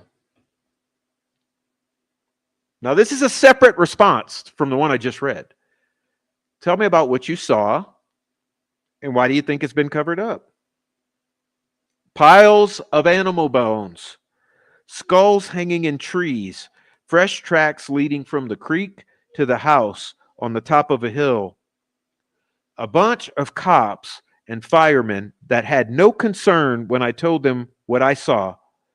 The fact that they tried to stop me from crossing the bridge, the fact that I was called a suspect that got called and they tried to interview me over the phone, but I told them to kiss my ass. They got pissed and sent 2 cops to pick me up for questioning. And the cops couldn't even find my house with the proper address. I call them out every chance I get, and then some. Not one official in that county likes me, and I'm the loudest and proudest around. I speak my mind no matter who it's to. The animal bones. Was this at the crime scene or nearby? Yes, it was about 1,000 yards or so from the bridge and farther back. All right. I've shown you maps before in my prior shows. Halfway to Wilson Bridge is 1,000 yards or so and farther back. Halfway to Wilson Bridge. Where did I say this was? Halfway to Wilson Bridge. Where does he say it is? halfway to Wilson Bridge.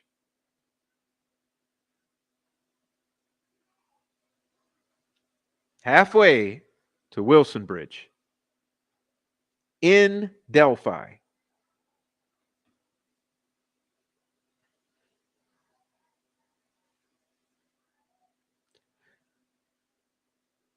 So this area where the animal bones, was this near the site where the girls were found? When you saw this, what went through your mind? That someone has been practicing for a long time? Ah, did you feel some type of ritual? Never thought like that till later on, but there was nothing else to suggest it. Were you familiar with the trails? No. You were out searching with others? No, I hooked up with Carrie's brother. We started our own search pattern. We came from the South County Road, walked from the track to the bridge, and then on. Did you see the crime scene?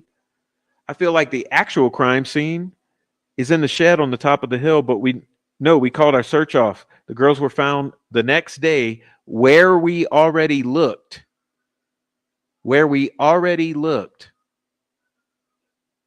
See? The girls were found the next day where we already looked. And I'm a country boy. Them girls were not there when I came through. They were taken and brought back. That's the exact same thing Ron Logan told me. If you want to break this case, the best you can achieve is to get the federal government to do a complete investigation on Carroll County as a whole. Why do you say that? It's a cover up. It was the girls walking in on a meth lab being ran by the local cops and criminal informants. One of them snapped and shit went crazy. I feel in my heart that this is a true story just by being in that county all of my life and knowing how they work. Wow, do you think Delphi has a meth problem? More than a problem, more like an epidemic. Now it's heroin.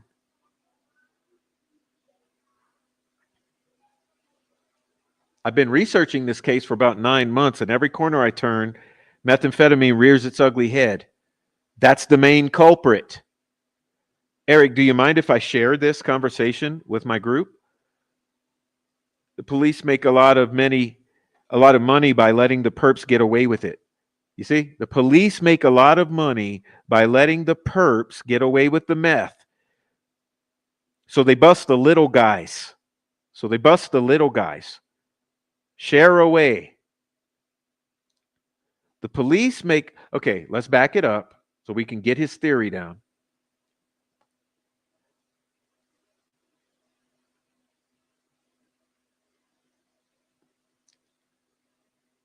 Them girls were not there. They were taken back. If you want to break the case, get the feds involved. It's a cover up. The girls walked in on a meth lab being ran by the local cops and criminal informants. One of them snapped, shit went crazy. The police make a lot of money by letting the perps get away with it and busting the little guy.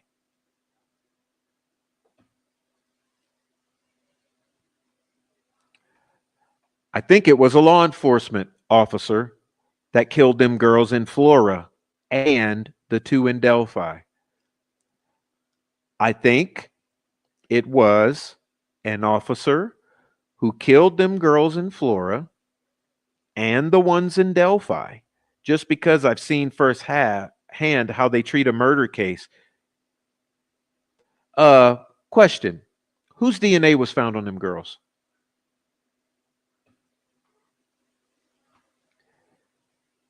I think it was an officer. That's why it's being covered up. Or a CI. Because when it comes out, the whole police department is going down, as will all government officials in Carroll County. I feel that when this all comes to a head, that Lafayette will end up running Carroll County. And well, it should be that way anyhow. Okay, maybe you really didn't hear that part. Let's read it one more time. I think it was an officer that killed them girls in Flora and the two in Delphi. That's why it's being covered up, because when it comes down or comes out, the whole police department is going down.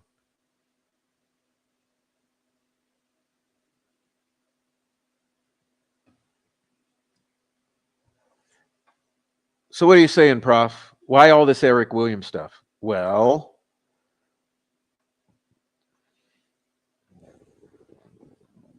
pardon me. Because I'm saying, who are we adding to the basket? Who are we adding to the basket? How about all these guys? Just for alternative theories of the crime, conspiracy theory. Remember the cover photo. I had the tinfoil hat. All of you have your tinfoil hats on. So for our tinfoil hat wearing purposes, let's just add all of this group to the bucket. Ashley Garth, Chris Mathis, Dale Babcock, Garrett Kurtz, uh, uh, uh, Michaela Babcock, Mark Palladino, Jason Palladino, Nick Edwards, Sheena Cottrell. Who else? I don't know. Here's fuck these guys: Megan Allen, Elijah Cook, Josh Weaver, Tyler Joe French, Cheyenne. Okay, Josh Hewitt.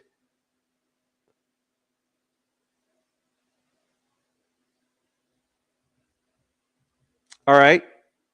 So we got a pretty big basket now, right? So we got a bunch of meth heads. We've got the Vinlanders. We got Ron Logan, Keegan Klein, Tony Klein, Ron Logan. Remember, these are conspiracy theories. Again, you got the Kokomo crew, Garrett Kurtz in that crew, and Tony Klein in that crew, and Keegan Klein in that crew. You got the Frank's Memorandum, Elvis Fields, Brad Holder, Patrick Westfall, and the others, Rod Abrams and crew. Okay.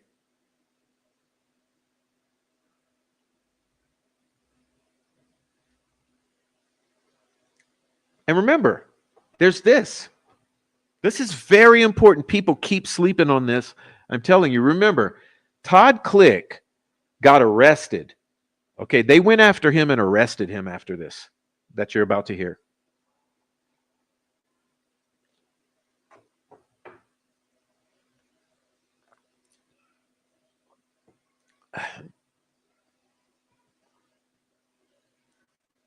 Okay?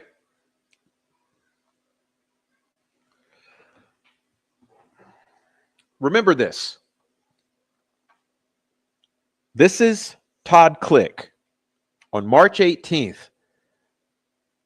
This is exactly what landed his ass in jail. Okay?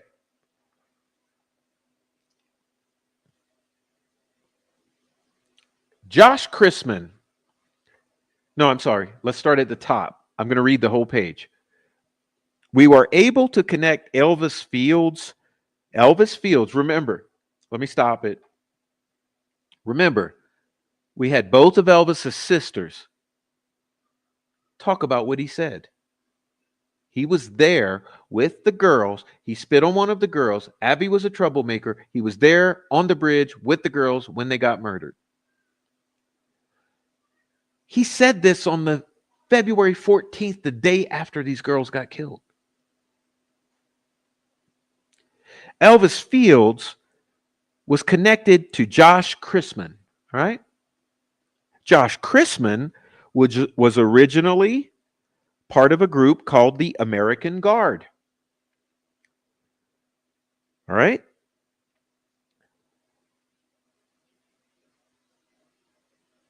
Josh Chrisman was the leader of the KKK in Indiana. You know how I know that? I put it on the community page. All you got to do is go look at it. Okay, so you go down to my community page, you scroll down to about a month ago or a couple months ago. I don't know. I'll tell you where it is. Let's read it. So you go to my community page. It's called Pig Roast, 1 month ago. All right. And what it says is the face of the Klan today. It's an article dated January 1st, 2012. And they're talking with Josh Chrisman.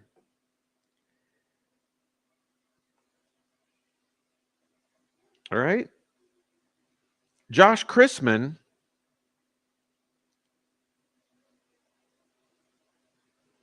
let me see if I can find a quote for you because I put it all here. Chrisman is the grand dragon for the Ohio, Illinois, Michigan, and Wisconsin KKK and lives in North Shelby County. So Chrisman interviewed for this article uh,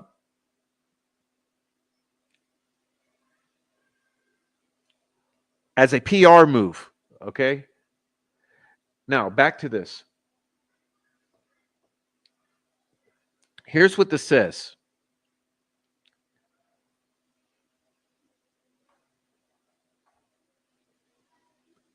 Vinlanders American Guard KKK, Josh Chrisman.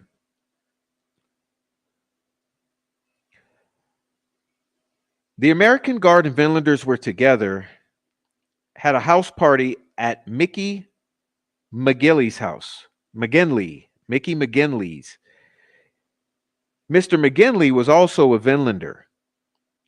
He was also friends with a gentleman by the name of Brian James, who was, I guess, the head of the American Guard. Okay, says Todd Click, and Todd Click says, so we were able to connect Josh Chrisman.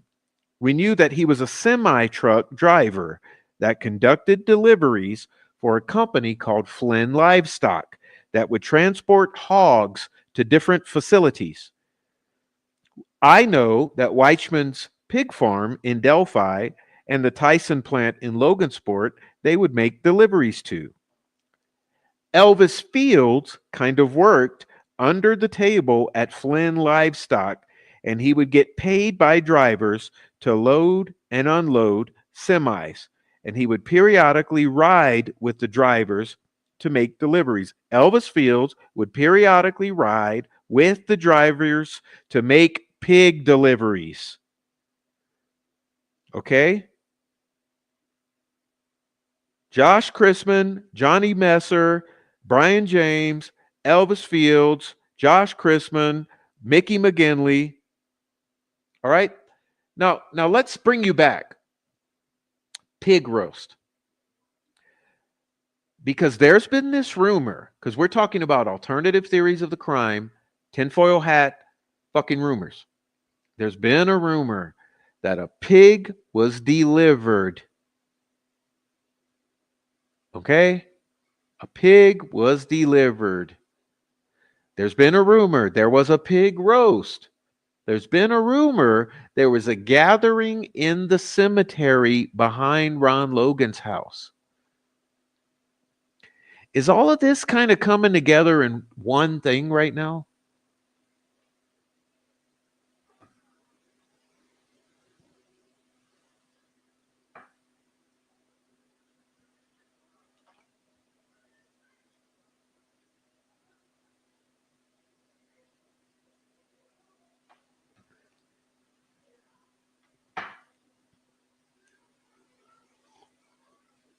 Remember, this is a basket.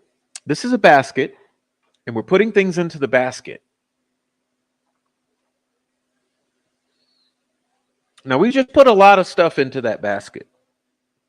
Well, what's the commonalities of that basket? Well, let's see. Vinlanders,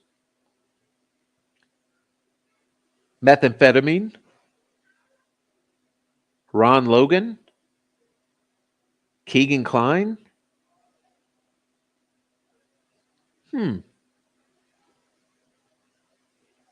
Ron Logan, Keegan Kline, Tony Klein, naked little girls on phones, burner phones, pig deliveries, Elvis Fields, white supremacy, methamphetamine, local cop, criminal informants, meth. It's starting to sound like a little cartel, a little criminal enterprise.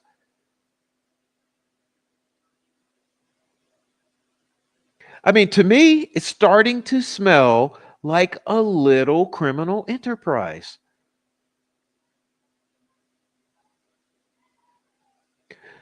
If you've got local cops, criminal informants, remember, Patrick Westphal has powerful friends who will protect him.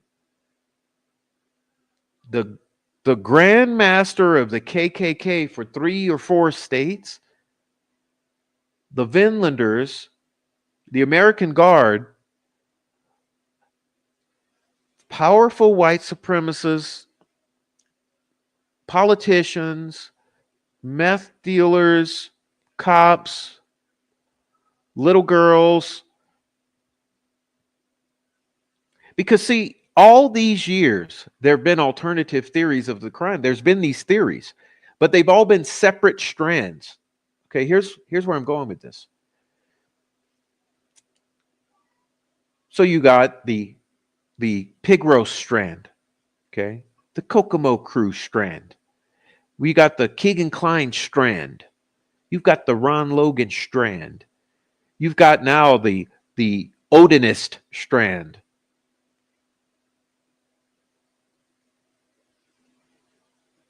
What if the Kokomo crew, the Vinlanders, the Odinists, the Ron Logan, the Keegan Kline, the perverts, the dirty cops, what if it's all one thing? All those strands come together and can be braided into a rope. What if you braid all those strands together and you form a rope or a chain?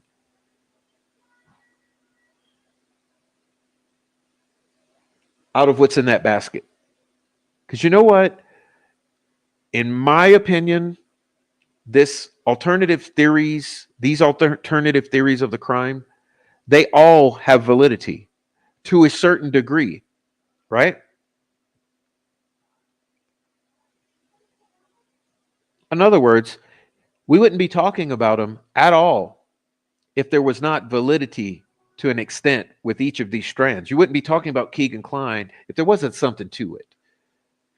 I mean, after all, Anthony Schatz, little girls, these are little girls. The little girls he's interested in and has CSAM of is the same age as these girls. He's literally talking, or at least the Anthony Schatz account is literally talking to both these little girls, also talking to their friends.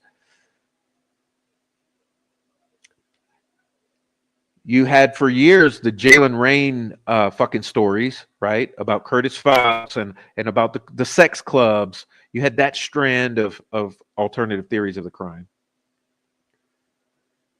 You've had you've had the Kokomo crew theory of the crime now all these years.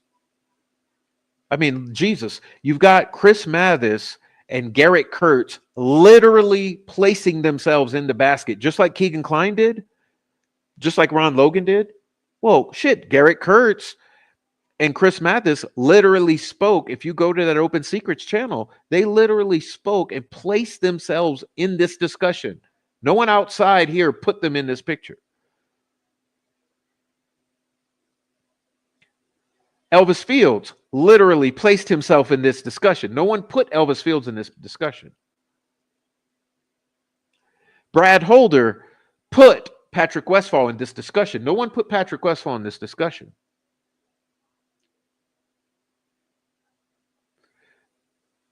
You see where I'm going at with this? That all of these people in that basket put themselves in that basket.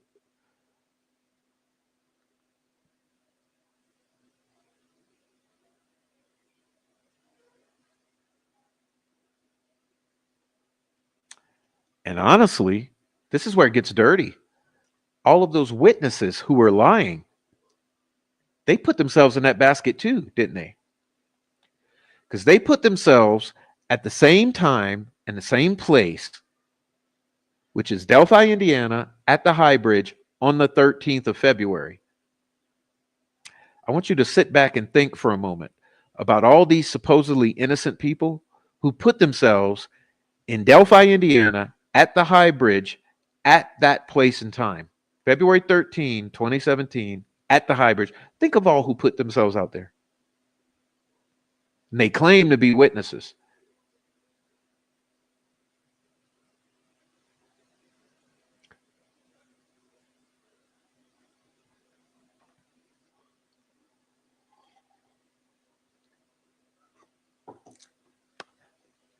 So you know what I'm doing? I'm putting all the witnesses in that basket too. Oh, Prof, now you have almost 20 people in the basket. Yeah. Hmm. I do. Well, hell, how many people are usually at a party? Let me ask you this. If you go to a party, your average party that's outdoors, and maybe a bunch of drug use going down, how many people are usually out there at a party?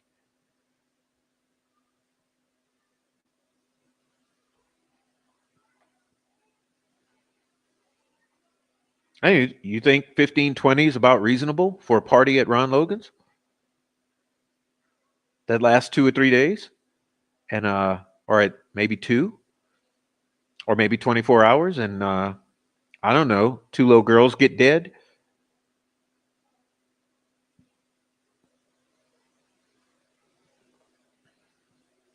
I mean, listen, just because two little girls don't, I mean, just because two little girls get dead doesn't mean that 20 or 30 killed them.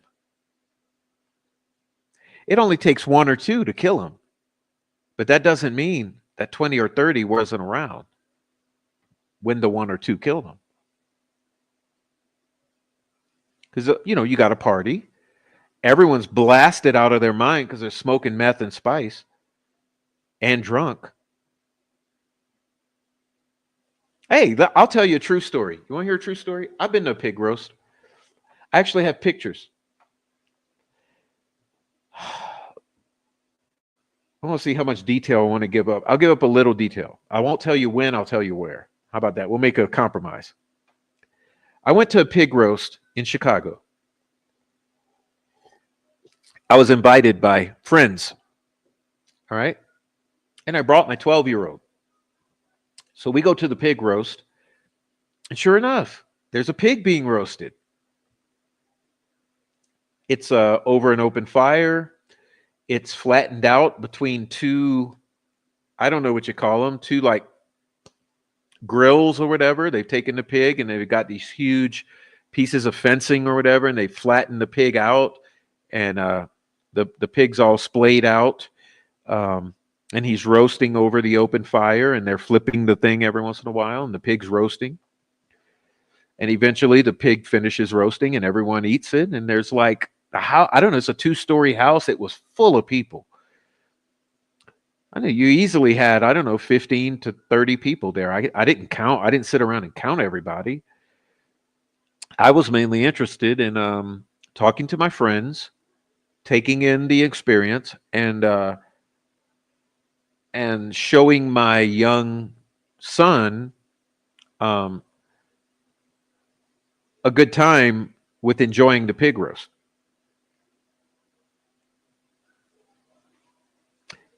But my point being that, yeah, there's like 15, 20 people, a good amount of people.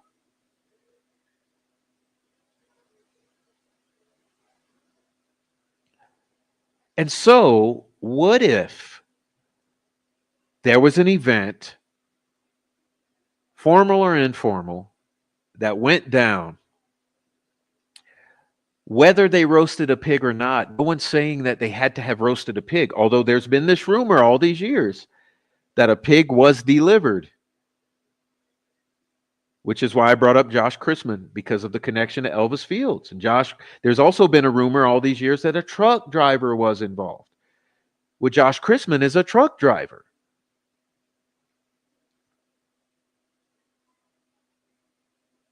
So you have a truck driver delivering a pig, and that's also delivering Elvis, and they're all white supremacists and Vinlanders and this sort of thing. And they're fucking, who knows if they're smoking pigs, they're smoking meth, they're smoking crack, whatever the fuck they're smoking. Garrett Kurtz said he didn't know where the fuck he was for a week. Chris Mathis said it's Garrett's story to tell, but I'll tell you what I've seen. Elvis says he has a brother now and he's in a gang and he's hyperventilating, he's frantic, he's damn near out of control. He wants to give her a blue jacket and says he's there on the bridge with those two girls that are killed. I mean, are you starting to pick up a little something?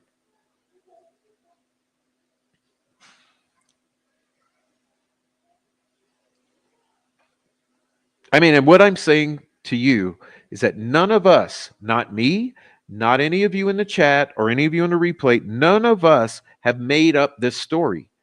This is all from the horse's mouth. That's what I'm saying. Chris Mathis and Garrett Kurtz comes from their mouths. Elvis Fields comes from his mouth. Brad Holder, Patrick Westphal comes from their mouths. The sisters come and the Amber Holder come from their mouths. And who's dead? Well, oddly enough, now you got Greg Ferenczi, Stephanie Thompson, you got Robert Fortson, and you got fucking Captain Howdy. Who else needs to die?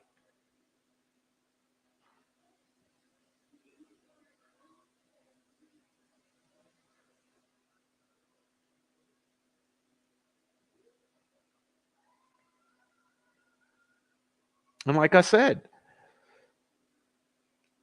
this all of these alternative theories of the crime have come directly from the individuals themselves. They're all separate strands. Ron Logan comes from Ron Logan. Keegan Klein comes from Keegan Klein. Brad Holder comes from Brad Holder. Patrick Westphal, Amber Holder. You see what I mean? Taylor Hornady gives us Johnny Messer, and the Sisters of Elvis give us Elvis, and Tina Rodell gives us Kokomo Crew.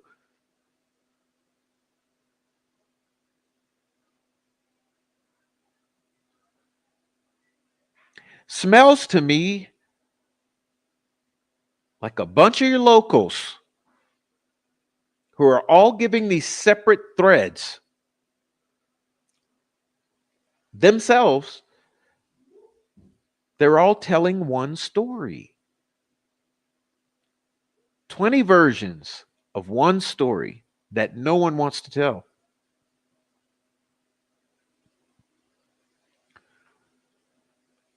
But you know, we have such wonderful viewers here. Such wonderful viewers, and people are passionate about this case, that I get information I don't even ask for. And I get ideas that I would not have thought to put together myself.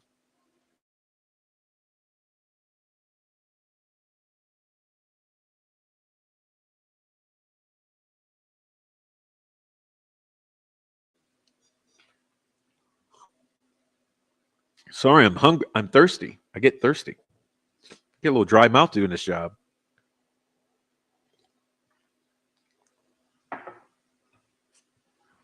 And remember, I haven't even mentioned yet Kyla Brummett and the whole fuckery between Kelsey, Kyla Brummett, Anthony Schatz, and Libby and Abby. We haven't even touched on that because that's more peripheral. All right.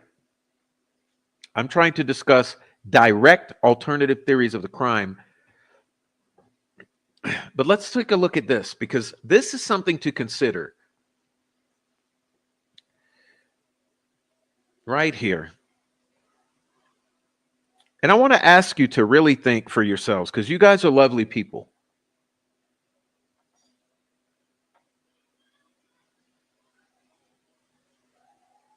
You guys are really lovely and you care about this case. And the thing is, you don't just care about freeing Richard Allen, you care about what happened in Delphi. And that's what I'm saying. If a group of kids or teenagers were witness to this sort of crime,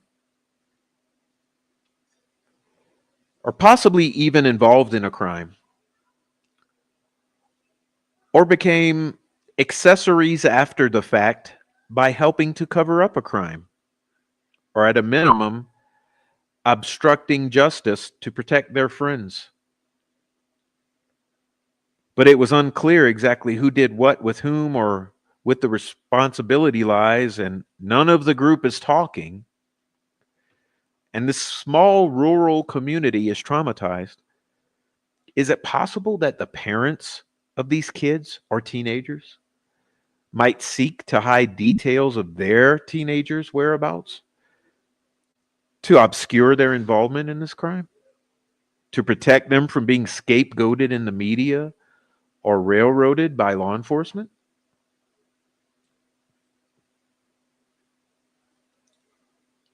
To what extent would parents go to protect their teenage children,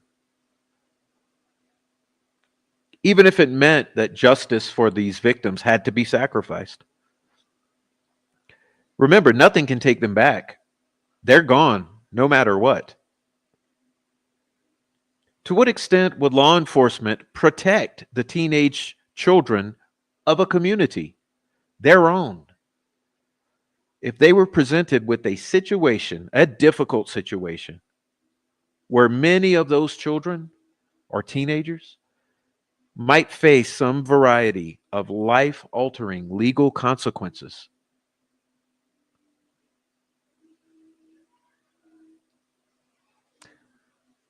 Let's say something happens at a pig roast in the woods, or even at someone's house. Intentional or not, perhaps meth psychosis, perhaps one was hurt badly because of dope or some other illegal activity that they felt they couldn't take that child or that girl to get help. Then they killed the other one. See, people panic and maybe they hide the bodies. They make up and enact some sort of cover story, a fairy tale. They make a few posts on social media. They have some friends to make posts on social media who are asked to do a favor. They're told they're doing the right thing, and then they stage the bodies over the cover of darkness, course of the evening, where they know they will be found that next day. And then 7 years of theater, lies, myth making, covering the ass. They spin a narrative repeated endlessly on mainstream media, despite little or no evidence to confirm it.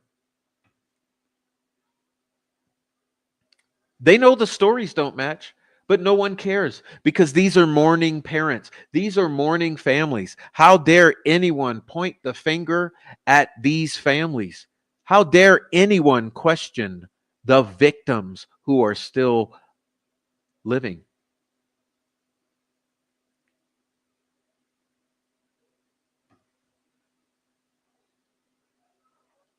Only the few people who were there and know and were directly involved know exactly what happened, and they don't talk.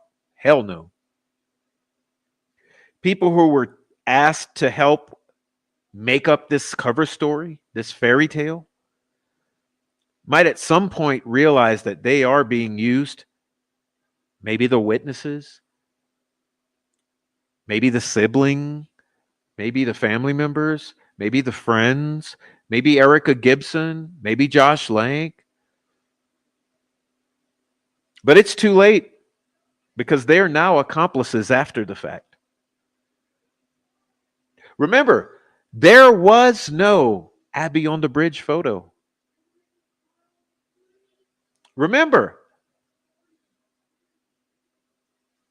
there were lies told on the stand about who saw what and when and did what and when and where. And the prosecutor knew it.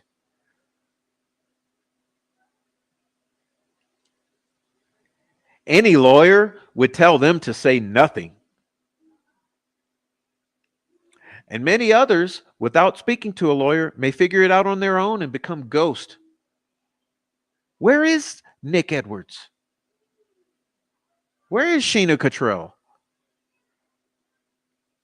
Where are the girls who are still alive who heard the screams at 2 a.m.?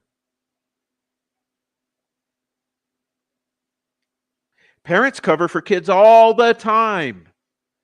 Alex Murdaugh covering for his son's underage drinking and boating incident, for example. He didn't need to place blame on any one person, just muddy the waters enough and intimidate law enforcement that they're afraid to press charges. James Renner's book, Little Crazy Children, has another example of parents and teenagers colluding to protect a friend and point blame at an outcast who was convicted and released from prison years later when new evidence finally emerged. Most of those teenagers and parents thought they were doing the right thing at one point, at some point. But it got to the point where they had to keep doubling down on their theories and on their lies and on their stories, despite doubts. You tell one lie, you have to tell three more, and then three more, and three more, and four more. And after years of doing this, years and years of doing this, you can't go back and say you lied. Obstruction of justice is a crime with serious consequences.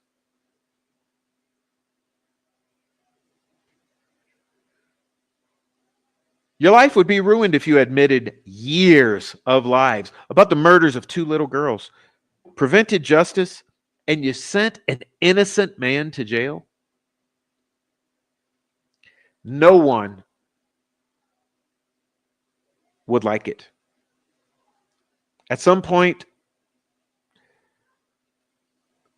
people in these situations, especially the young ones, might start to believe the lies themselves.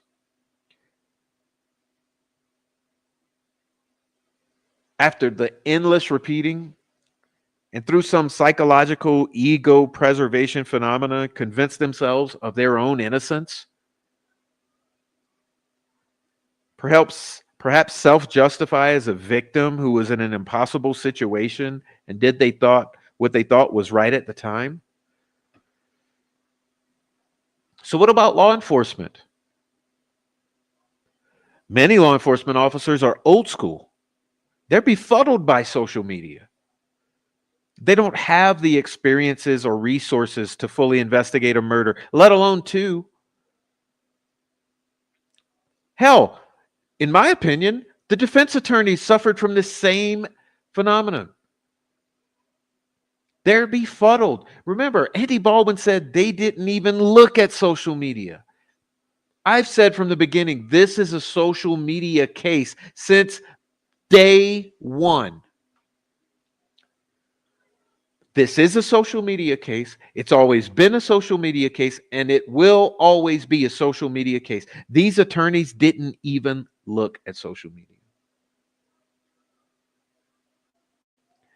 Neither did the defense investigators. A day late and a dollar short, the little that they did. These attorneys came into a case extremely complicated. After 5 years in the dark, came in blind, trying to play catch up.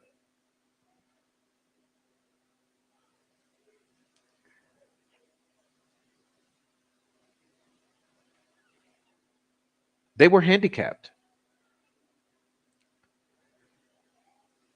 And these law enforcement officers, they haven't investigated a lot of murders in this town.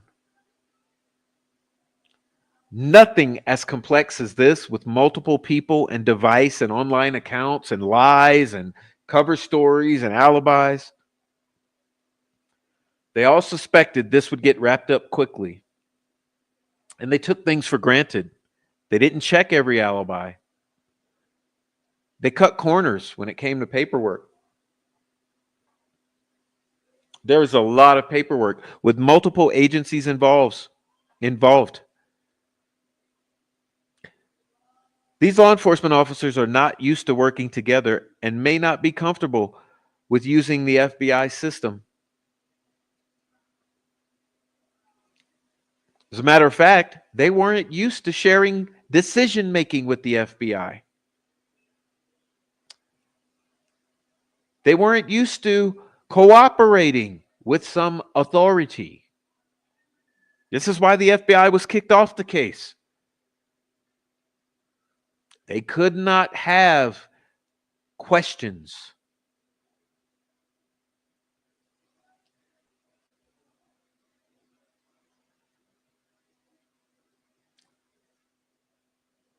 You see, they were under a lot of pressure and moving quickly.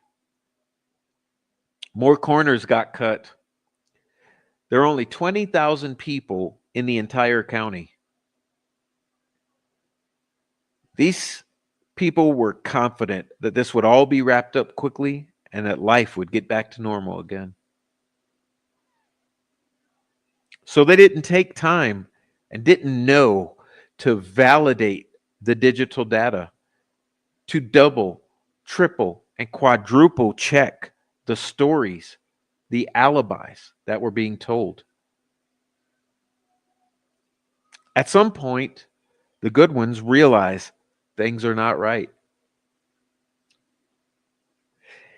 Some well meaning officers realize that many youths in the area were there and might be involved, perhaps including some of their relations. And they can sense the bloodlust growing around this case. It's worldwide. Far too many eyes, far too many people demanding justice, people falling in love with the victims, demanding justice, a true bloodlust.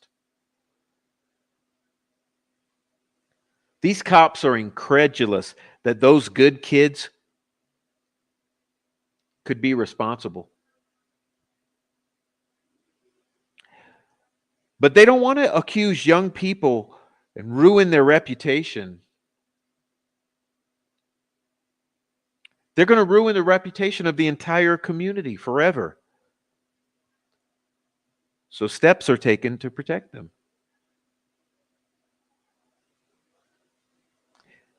The DVR drives are set to overwrite recorded interviews. 4 or 5 hard drives from recorded interviews from April to June are accidentally discarded. Who knows? Run over by a bulldozer, burned, buried. Papers get shredded. People get disappeared. The FBI are asking too many awkward questions and they get asked to leave. Lies are even told about them leaving. Is it Holman? Is it Mullen?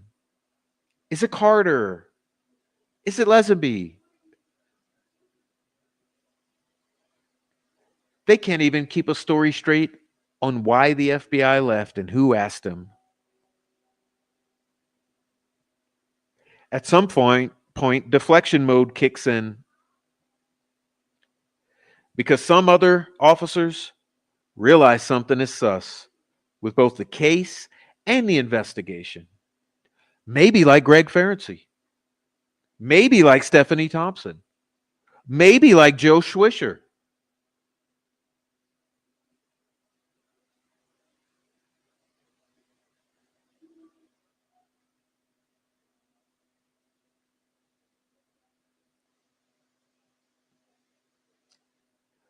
See, the thin blue line requires law enforcement muddy the waters and deflect blame away from their colleagues who either screwed up or obstructed justice and destroyed evidence. And so you see Jerry Holman acting the way that he acts, and you see Doug Carter acting the way that he acts, and you wonder, why do these people act this way?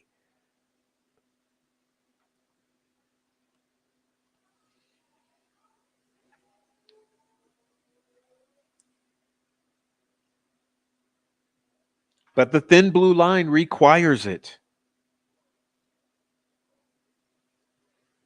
They would not want to be responsible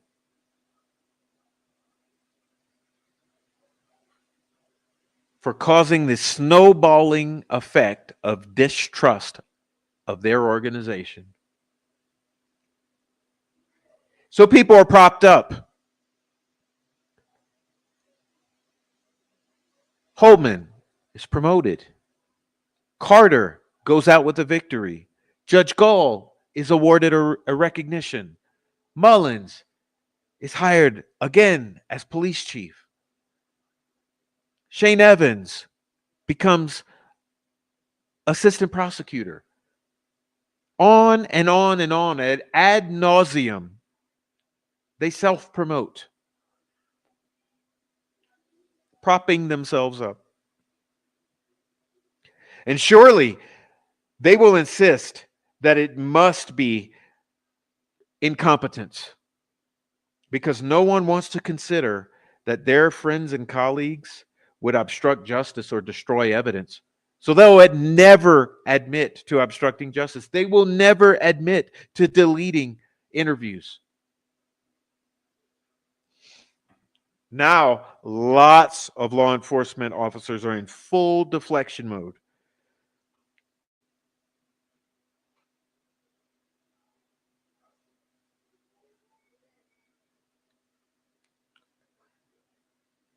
Without proof of what's taken place, it's easier to just keep up the charade than to raise these problematic issues.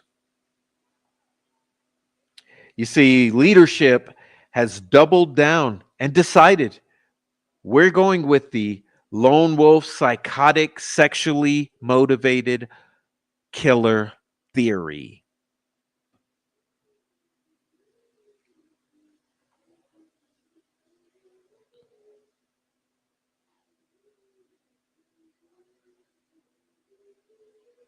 The prosecutor agrees. The judge agrees. Surely, despite all that is known, this is a lone wolf, psychotic, sexually motivated perpetrator, and it must be Richard Allen.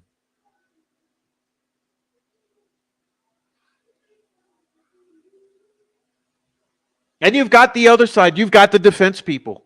Surely it's not Richard Allen. Yes, it's a lone wolf, sexually motivated perpetrator, but it's Ron Logan.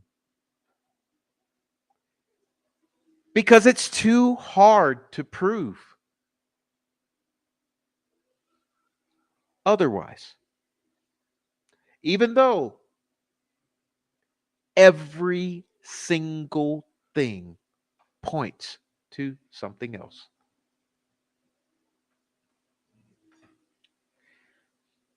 Now, at some point, political figures realize something is wrong. Very wrong. But admitting this happened on their watch is political self deletion, especially if they voiced steadfast support for law enforcement and or certain parties involved. Imagine being a staunch supporter of law enforcement and admitting that law enforcement obstructed justice and destroyed evidence and falsely prosecuted an innocent man.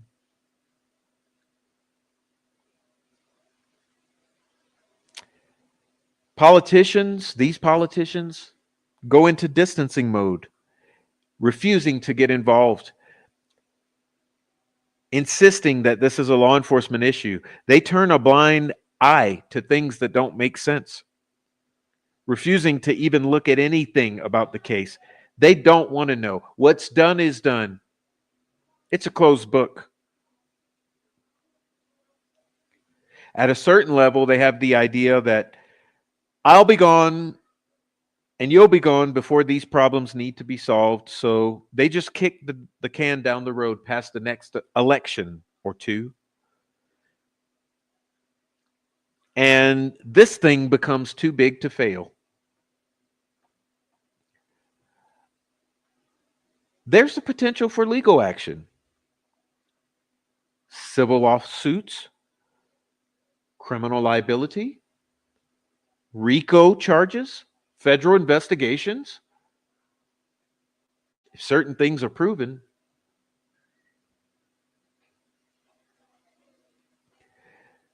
depositions will be taking place, evidence will be collected, Remember, the internet is forever. The NSA has it all. I promise you.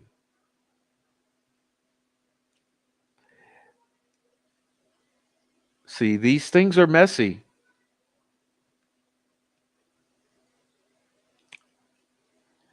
And this whole thing has been very expensive. The entire budget for Carroll County last year, by the way, was less than 20 million.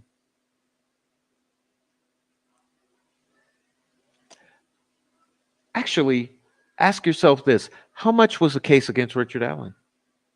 How much of a percentage of the entire budget of the county was that?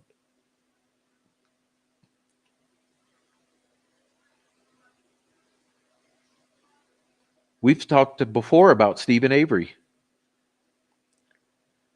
Stephen Avery's lawsuit against Manitowoc County was for $30 million. $30 million. Remember, the entire budget for Carroll County is less than 20 million. And that was before his attorneys started talking about including Wisconsin's crime lab and personal liability.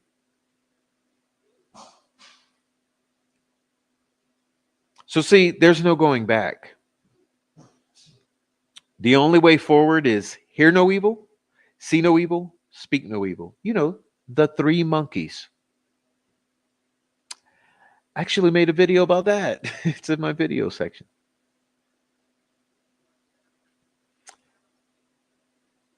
You see, because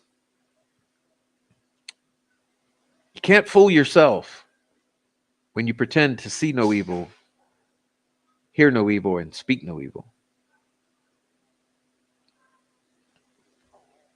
But see, what you start to understand is that you have a community of well meaning people.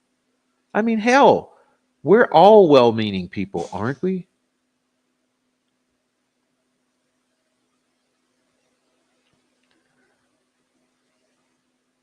But you find yourself looking at a community of well meaning people who would find themselves covering up a crime like this, the murder of two of their own children, two of the children of their community. See, this is not blatant corruption on every level. It's not necessary. It's not what is. And it's not how this is set up to function. All it takes is the right people in the right positions to enable a cover up of monumental proportions. This is what the secret societies are all about: damage control, strategically placed assets that serve to function as agents of damage control. Sheriff, crime lab, judge, prosecutor, lieutenant governor, mayor, governor, state police, investigator, business owner. You see how it works? It's chess. Sometimes in chess, pawns are sacrificed. The king always wins.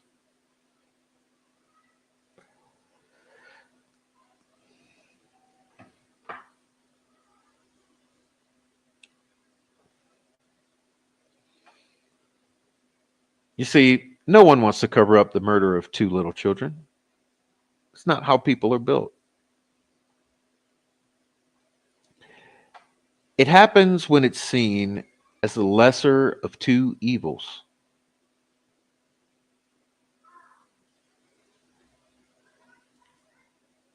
People make deals. People protect their own. People hide their dirty secrets They keep the skeletons in the closet. You see,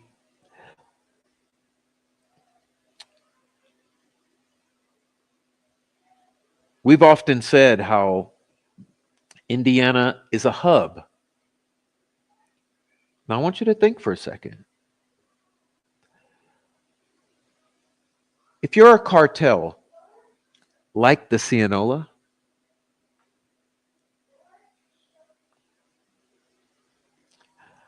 would it not be important to have absolute control of the hub that is Indiana?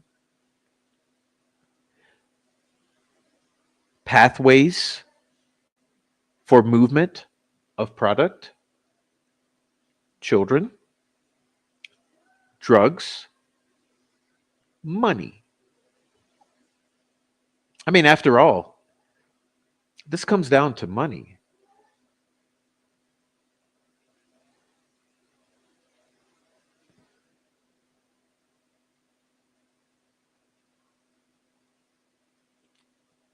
You see, they've said always follow the money.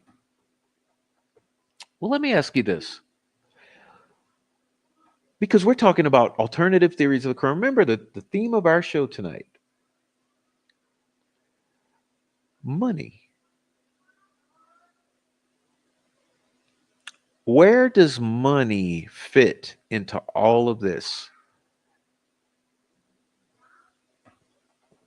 Before the murders, during the murders, after the murders, and now?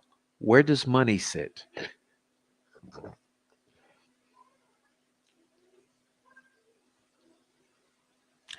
Telling you this, it's not in Richard Allen's pockets.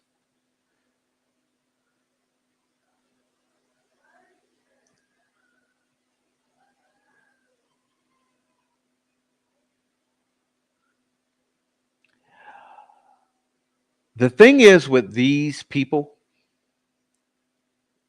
and I hate to say it, guys, because I don't want to be the inflammatory element in this community. But here's the bottom line, the dirty truth.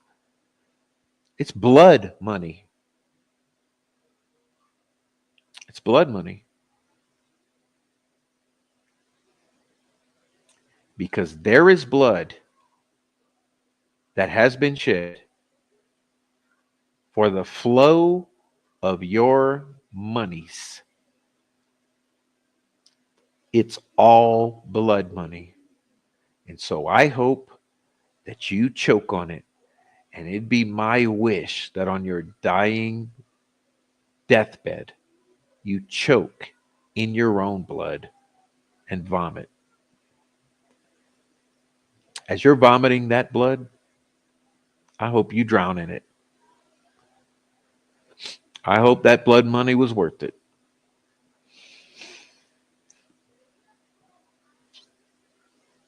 It says, see, you can be as mad as you want to be at me. But I'm telling you now, I talk to everyone. So if you're mad, if you're out there because you haven't seen Discovery, or you have seen Discovery, or you folks super hyper focus on Richard Allen, if you're mad about any little thing, you can roll it up, stick it where the sun doesn't shine.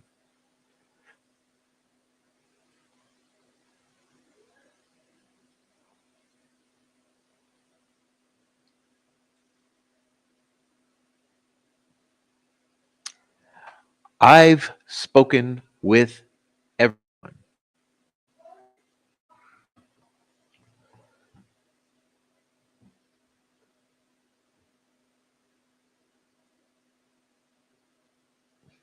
Some of you talk.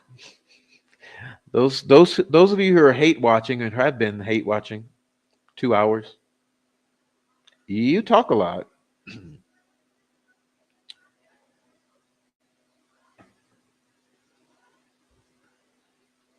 And that's fine. Everyone's talked a lot. I mean, this is Delphi. Let's be real here. This is Delphi. Everyone talks. You are fucking psychotic. Remember, the Delphi mind virus is real. You guys are psychotic. And I'm not talking to you in the chat. I'm talking to the hate watchers. There's a lot of psychotics in the chat. Not in the chat, in the Delphi. Absolute psychotics in Delphi.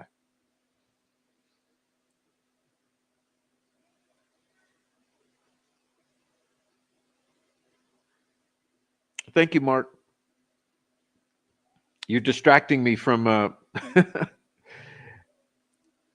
from my reprimands, but no, to the hate watchers. You know what? The thing about Reese Davis, because look, people will say he was a white supremacist. Look, hey, who knows? People change. I'm not looking at that. I'm telling you, when I see something that I can agree with, I'm going to tell you. I want to say this about Reese Davis because the way that he put this, it shows me where his heart is. Okay? Let me say this.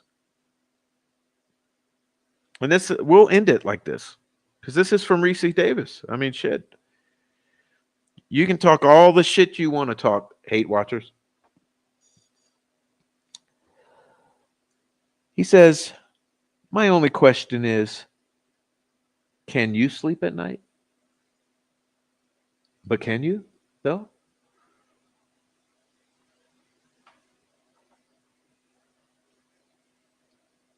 See, one thing that I can do, and I know that Christine, and I know that Erica, and I know that Momo Gritty, and I know that Aaron Town, and I know that Amy, and every one of my mods, and most of you in the chat, all of us can fucking sleep at night. Can you?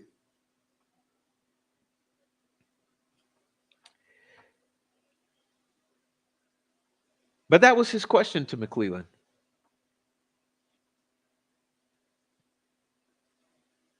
And then he says, P.S. And this is what shows you where his heart is. Because they'll say all kind of things, just like they said about Richard Allen. You see, these trolls have said so much shit. They run their mouths like it's going out of style. Boy, they will run their mouths. But you'll never hear them say something like this. And that's the difference between them and us. They'll say,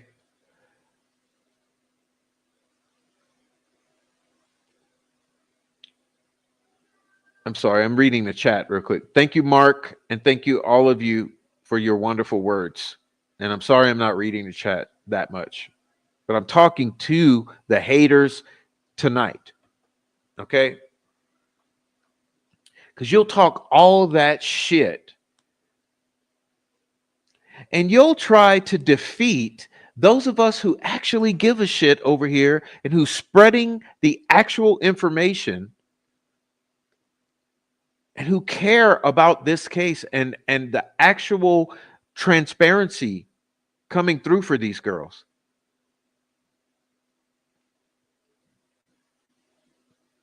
And you'll try to gaslight us. But you'll never ever say anything like this. Watch Reese Davis. What he says. Pray for them, girls and families. Free the innocent. Seek the guilty. And stand for true justice for all, good and bad.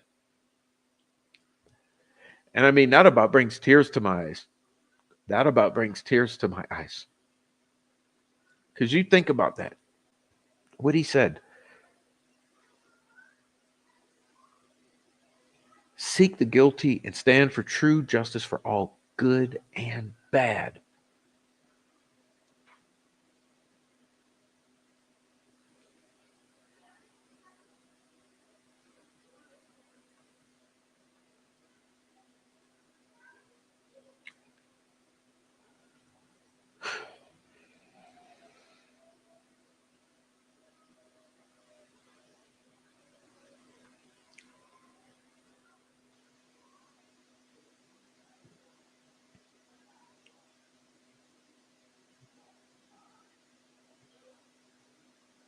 That's what I'm saying.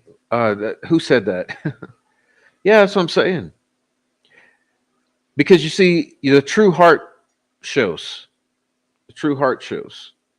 And look, people do fucked up shit in the past and they might do fucked up shit in the future. But you judge these words by these words.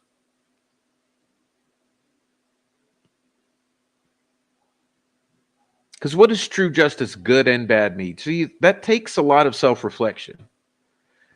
True justice for all, good and bad. Well, justice for good means you're freed if you're Richard Allen and you're innocent.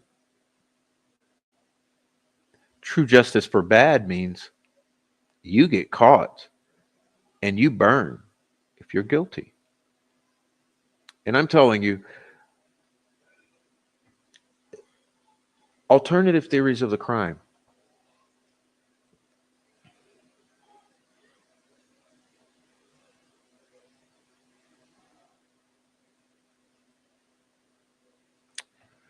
Well, shit, y'all. If the state's theory of the crime is bullshit, the alternative theories of the crime are the truth.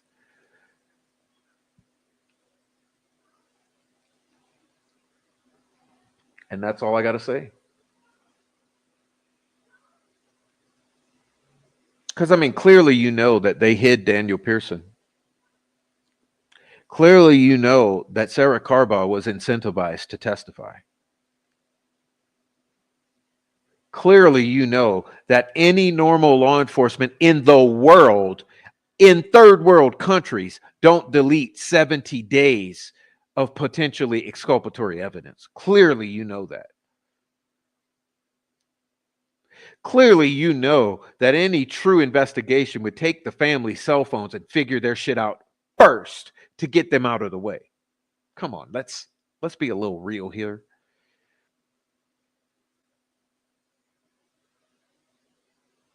Clearly, you know that a prosecutor would not allow knowingly false testimony to be presented and mislead the jury.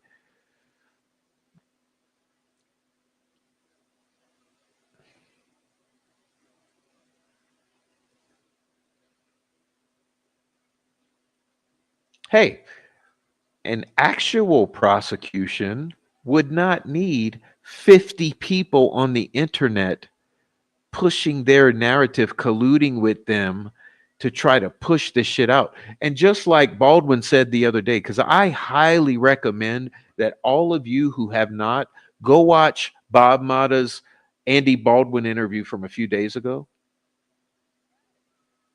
You need to get to know every interview Baldwin gives. And actually, old girl Jennifer Auger, too. I like both of them.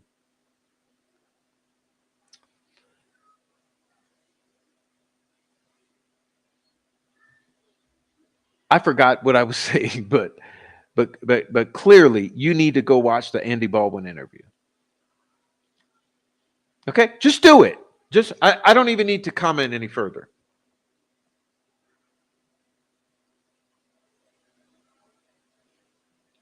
Go watch the Andy Baldwin interview, and he'll pick up from where I left off.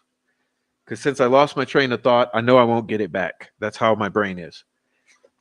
No, I got it. I got it. Okay. What I was saying, I was going on to the narrative pushing PR campaign that the state actors are engaged upon. And that's what he was touching upon. Come on. Why? Why are they doing it? They got their conviction. Okay. The point I'm making that he made, they got their conviction, right? Let me ask you this. Who got their conviction? State of Indiana. So why are they sending out David Vito, Jerry Holman, Christopher Cecil, Pat Cicero, Jerry Holman, Nick McClellan? Why are they all coming out trying to push their fucking story? Huh? They got what they wanted. Thank you, Amy. You sharing it? That's it there. Amy sharing it in the chat.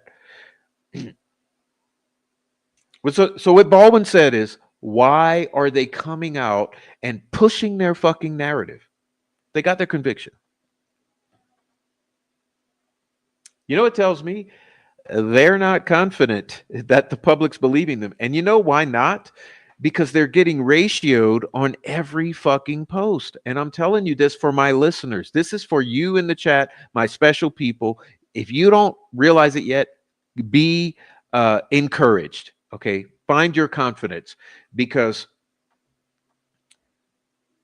every single post, news article, video, YouTube, they're getting ratioed like a motherfucker. What do I mean? What does ratio mean? That means that all of us on this side are killing their narrative.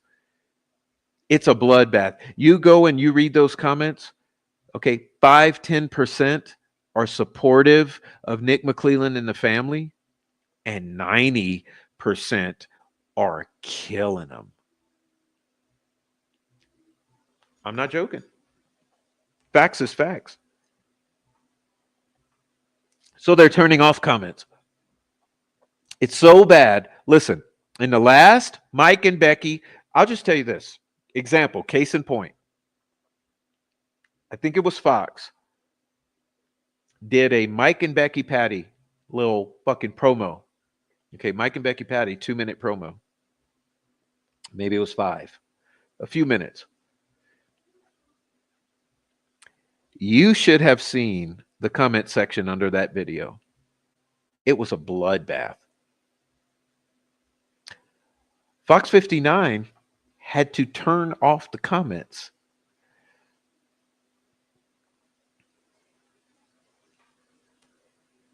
And then I go to Facebook, and on Facebook, they're deleting en masse comments. So they're deleting 50% of the comments on Facebook because they're getting killed on Facebook. You see, here's the thing that Twitter taught us, okay? And look, I'm not getting political. You guys have your political beliefs. I'm telling you this. I watched Twitter during COVID time when the dickhead Jack Dorsey ran Twitter. I watch Twitter now. Here's one thing I can promise you. Twitter was highly censored before, just like Facebook is, or was.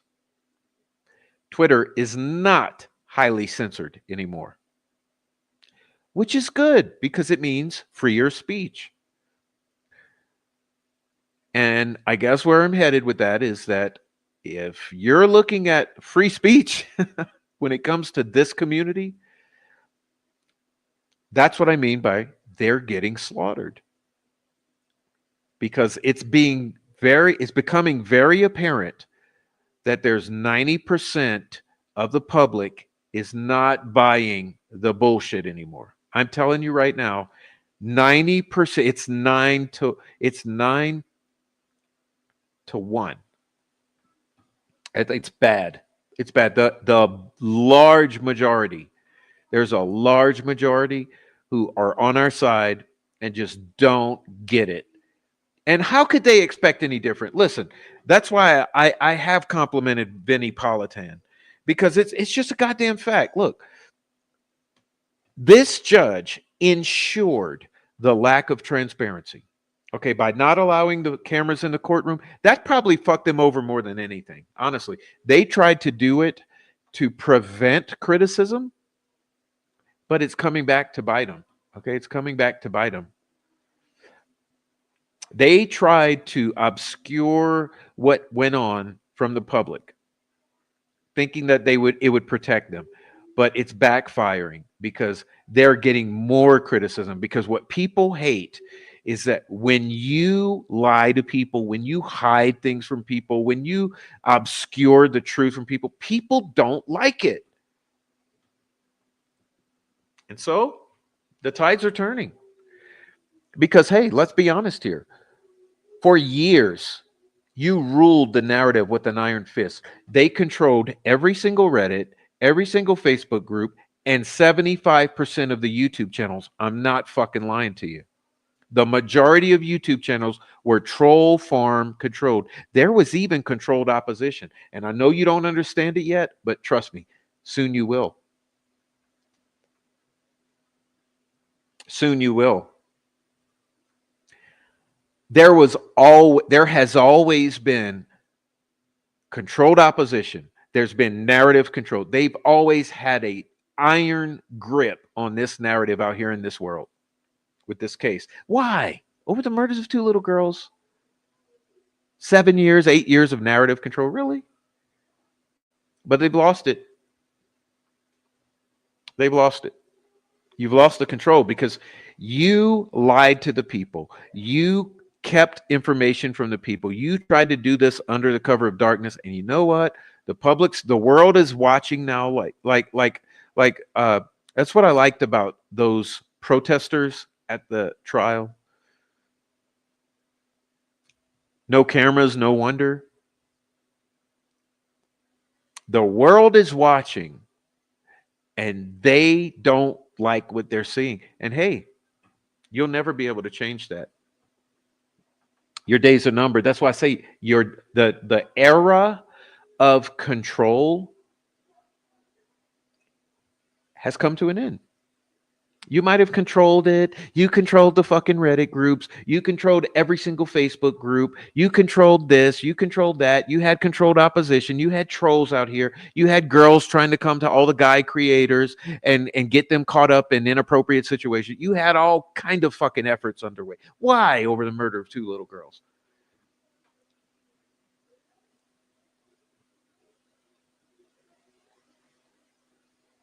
See, it's not normal. It's so beyond the pale. That's what you never thought people would figure it out.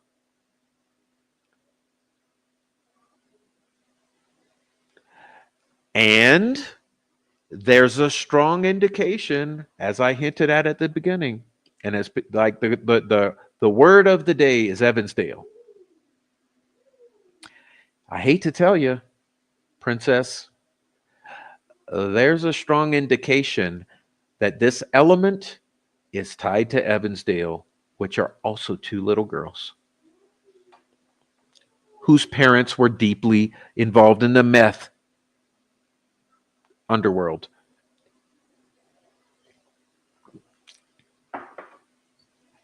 So, what does it mean? Do we got a cartel functioning in the Midwest that's killing kids?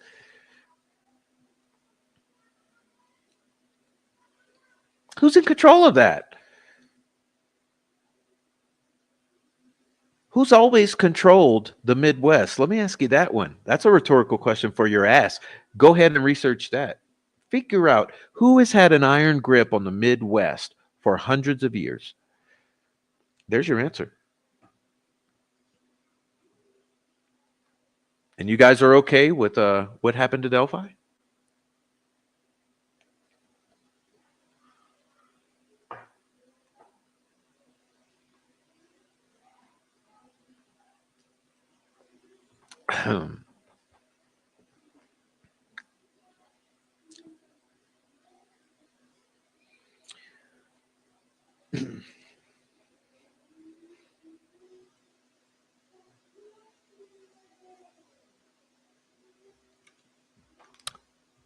I hate to be a prophet of doom, but I'll tell you this. There's going to be more people kill themselves.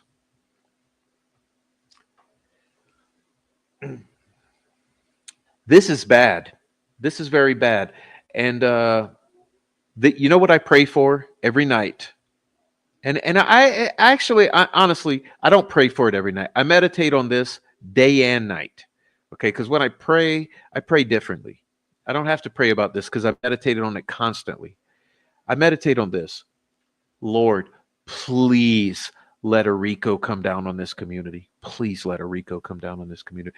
Are you aware that a RICO just popped in Texas on the outlaws? Let me ask you in the chat. Let me ask you that in the chat because I meant to share this because it's breaking news the past 48 hours. A RICO just popped off in Texas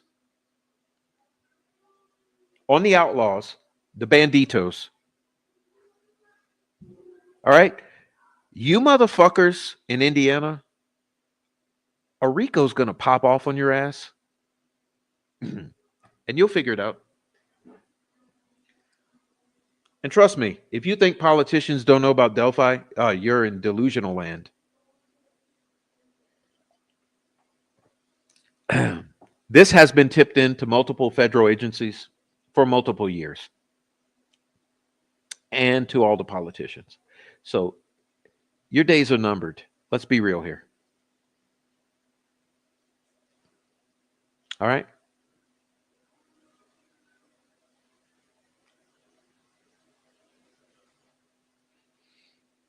Anyhow, I hate to be so mad and I hate to be so negative, but it's a negative in a positive light. Is it not? Is it not?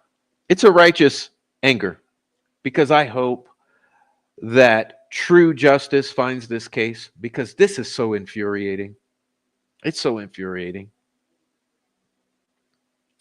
Like how are you going to kill kids and think that that's okay with the world? Come on, man. Come on. I don't care if it's getting back at an enemy, if it's teaching a lesson. Like kids are off limits, dude. Kids have always been off limits. And so you're looking at a father. I don't buy the shit. I don't buy the shit. Like whatever the fuck you've all done, that's why you're killing yourselves. You know what's happened, and it's evil. Like that's the thing that gets me about Doug Carter, because Doug Carter will tell truth mixed with lies, and boy, he's a bastard for it. He's a bastard for it. Yeah, it's the embodiment of evil. It is the embodiment of evil. You're very hyperbolic, drama queen, Doug Carter. Yeah, it's evil. It's evil, and we're pissed about it because we're tired of dealing with this shit in our lives. I want this case to be done. Richard Allen ain't done. Y'all are smoking crack. That's the thing. The the whole deal with free Richard Allen, it's not even about Richard Allen. It's about Abby and Libby. See, you tried to make this go like you motherfuckers did an evil on top of an evil. It's sickening, dude. It is so sickening. No one wants that. Like we want, if there's evil, we want it to be dealt with right. Like you don't pile an evil on top of an evil. Oh, we'll make Delphi go away with Richard Allen. Yeah, right. Mm-hmm. So you want us to believe that Richard Allen somehow did that? Come on, man. Come on. Like you motherfuckers are. I know you like being evil. That's the thing. You like being evil. It's a cult. You like being evil. You worship Satan and all this. But hey,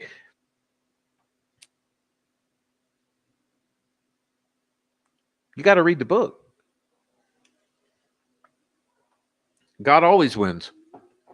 I don't know how much you like this evil. You think you get power and all this shit. Yeah. Hey, there's things that work. There's things that don't work. But in the end, there's righteous justice, and that's where everyone should be. And I don't know what the fuck is wrong with you retards. I don't know. I don't know. It's just like, don't you have enough common sense? I mean, it's like if you read the tarot, like you're supposed to read it from like a righteous perspective, not from like using it for evil or power. So I mean, you guys just your whole get up is fucked up. You're fucked up from the get up, and for that reason, you're like eternal losers. And so this whole deal with we'll kill these two girls and then we'll somehow win in the end. No. Now, look, I said I don't know how the lawyers are going to deal with it, how the system's going to deal with it. All of this faggotry with the fucking system, I give zero shits about it. I said I'm not a lawyer. I don't care about freeing Richard Allen as my priority. All of this legal shit, who gives a fuck about that? The truth about the Delphi murders, that's what's going to win in the end.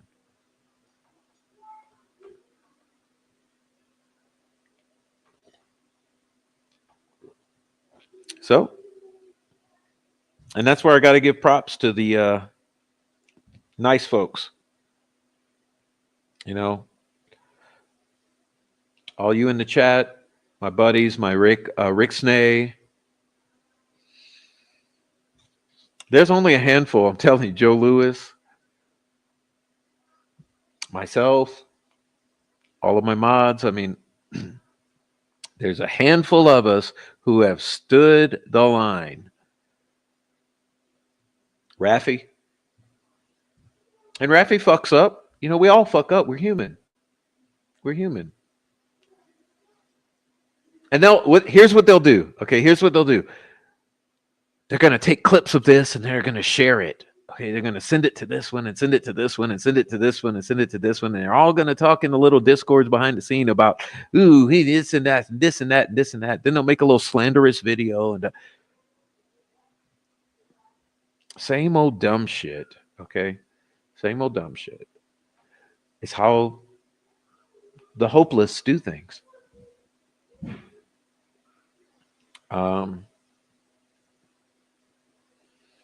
But hey, I'm upset. I'm upset because Lil Joe Lewis is stuck over there on Rumble. Okay. I'm upset because Little Meow is gone from YouTube. I'm upset because you're going after the investigators for the defense, who I love.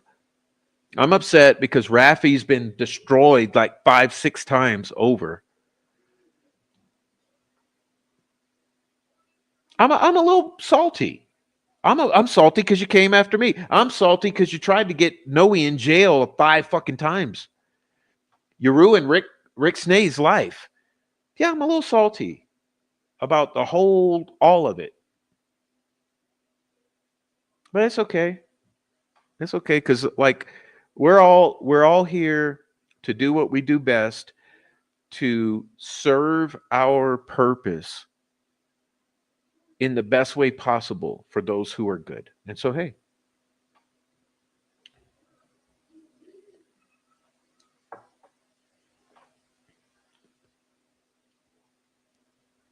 but I'm confident like that's why we're winning the hearts of the public. Like let me just stop again like to bring you back to positive. That's why when you look at these posts and it's 90% righteous shit, righteous indignation, that's because are we are winning the debate out here. And so I'm okay with that. I'm okay if you come after me and you come after Rick Snay and you come after little Joe Lewis and you come after those girls and you come after this one and that one and that one. You come after all of us and we're still winning the debate. So that means we're on the right side of history, man. And Alex and Adrian too, and Skip Jansen and all my fucking friends, we are winning the narrative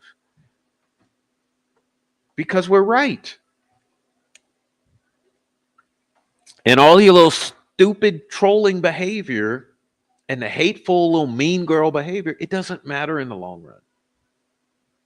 Because I told a friend today, the majority of people are good people. The majority of people can see the good in other people, can see through people. And so the bottom line out here in this world is that the world is watching and the world is seeing what is. And you can never change that. None of us can ever do anything about that. Except align yourselves with good. You get what I'm hitting at? The only thing that you can do to be on a winning team is to scooch on over and align yourself with that which is right. And sorry.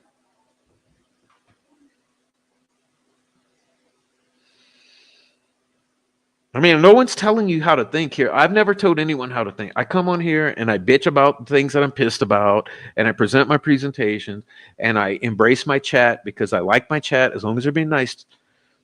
It didn't take any convincing here because, like I'm saying, the problem you're facing is that the world's watching, and as the world watches, the world comes to its own conclusions. And generally, people are pretty spot on and go by their gut. So no matter all you've tried to do to destroy people, going after their careers, going after their families, going after their relationships, discrediting, all the things you do, all of you, steering the narrative, gaslighting your ass off, putting Nick McClellan and Doug Carter and blah, blah, blah, and having all the press conferences and doing all the murder sheet broadcast and all the fucking Amy Graham McCurdy interviews at the comment, all the things, the constant struggle to try to like keep this in between the lines. It's just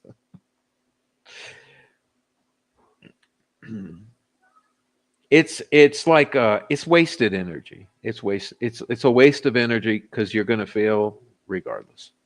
I guess that's my point. I know I'm rambling. The presentation's been done 30 minutes. I'm still going. Look, I know I'm rambling. Just trying to explain some logic to these people that all the effort you've put in to this, it's futile. It really is. Because look, you'll never convince people that what they see and hear with their own eyes and ears is not true. And that's where we are now. Like people have watched this shit since 2017 with their own eyes and ears. And listen, I'm waiting for that judge. You know what I'm waiting for? I am really waiting with bated breath for that original Libby video, quote unquote, the original audio. I want to hear for myself what it sounds like. I want to see for myself what it looks like. And I already know it's only going to drive the nail further in the coffin. And that's why she's delaying it and she's being obstinate and trying to you know, put up these obstacles to everyone getting to see and hear it. But I'm telling you right now, I'm anxiously awaiting that material. And trust me, when it comes, we're going to play it on here and I'm going to run my mouth about what I feel about it. Because I guarantee you, what they said, those girls said, I guarantee you we're not going to hear with our own ears. Okay. Remember that audio, there's an original version and there's an enhanced modified version. And then on top of that, you had the Indiana State Police come up with fantasy world interpretations of that. It's the exact same with the video. There's what was filmed, then there's what we were given, and then there were enhancements to it, and then there were analyses of that or interpretations by Indiana State Police. And at this point, why would anyone trust Indiana State Police? Look, I love cops. I've always loved cops, and I've said from the beginning, when they were trying to say defund the police, I argued against it because I said I would never want to live in a world without police. But let's be real here. This Indiana State Police, when it comes to the Delphi murders, has screwed the pooch. You fuck things over majorly. And it seems like it's intentional. I mean, look, Skip is damn near having a heart attack because he cares that much. And I know he wouldn't want me to say it, but Skip's upset because it's insane.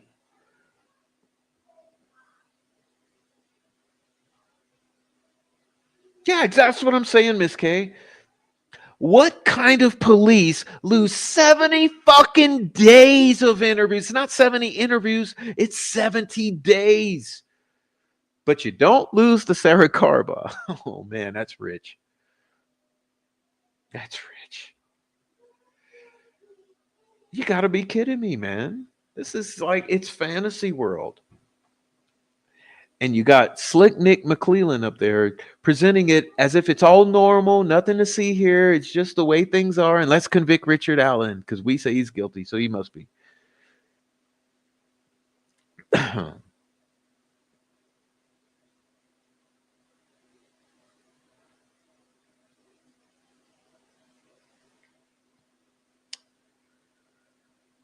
Hey, thank you for gifting memberships to my chat because I just love that people do that. It's probably the greatest. Well, let me be honest. The favorite thing that I love you do is send a cash app. When you send a cash app, that's my very first preferred way of you donating to the channel is cash app. I love the cash apps because I get the most percentage of your hard-earned money. But the next favorite thing I love that you do is when you give memberships, it brings joy to my heart to know that people who don't have memberships will suddenly get memberships. So thank you so much for all of the members who are going to get those 5 Oleg cat. I so love when people get memberships because it's like a little free gift that they get just sitting here. And I just love that. So thank you, Oleg. Yeah, thank you. Whoever got memberships, I hope you get them.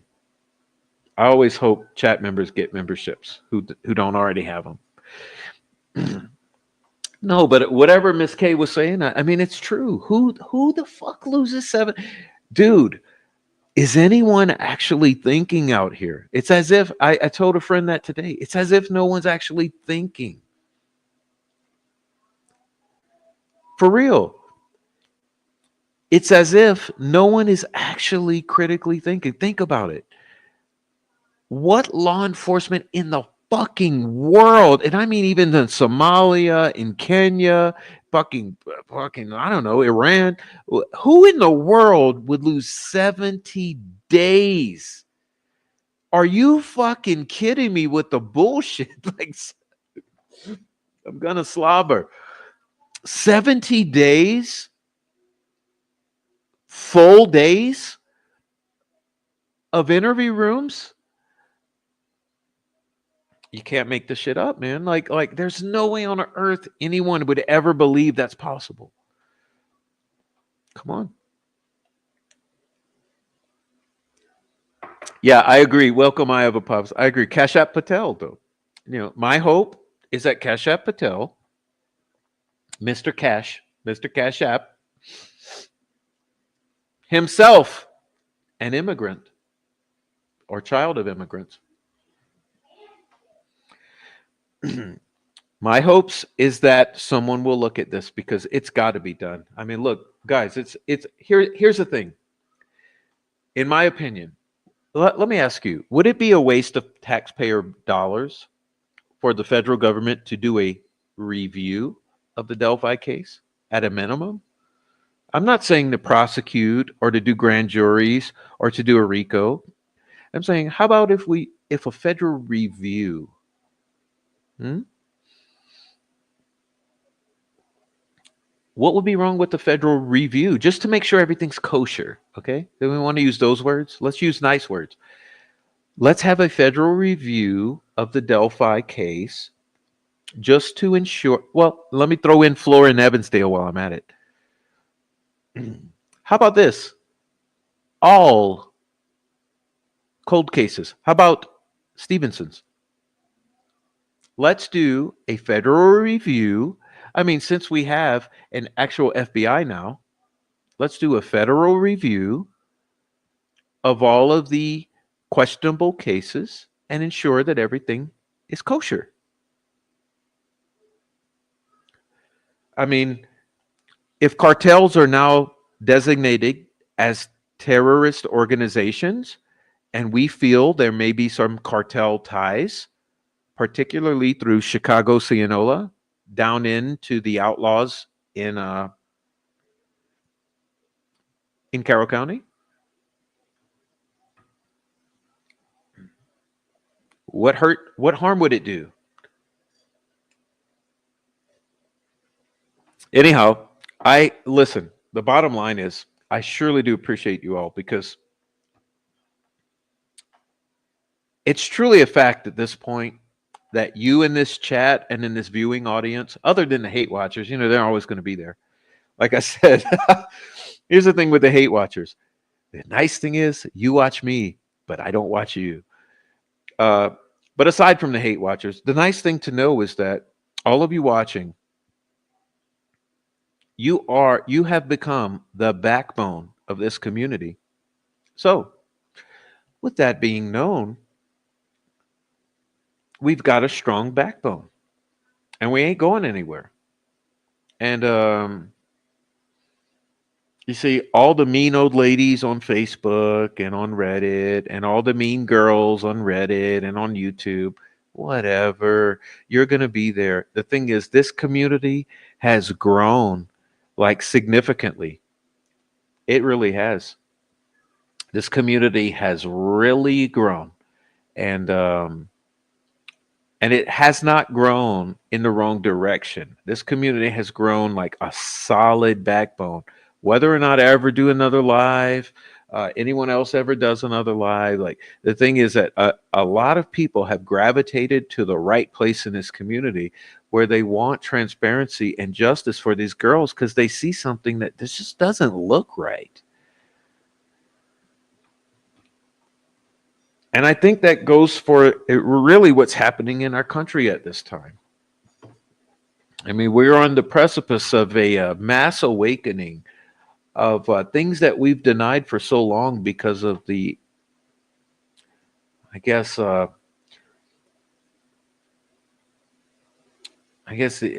the word? It's like we've had just a permeating. There's just been like this permeating uh, propaganda that's been it's permeated this society. And so the thing about the internet is the internet has enabled communication. The communication has enabled transparency, and now transparency is enabling truth to rise to the surface. And so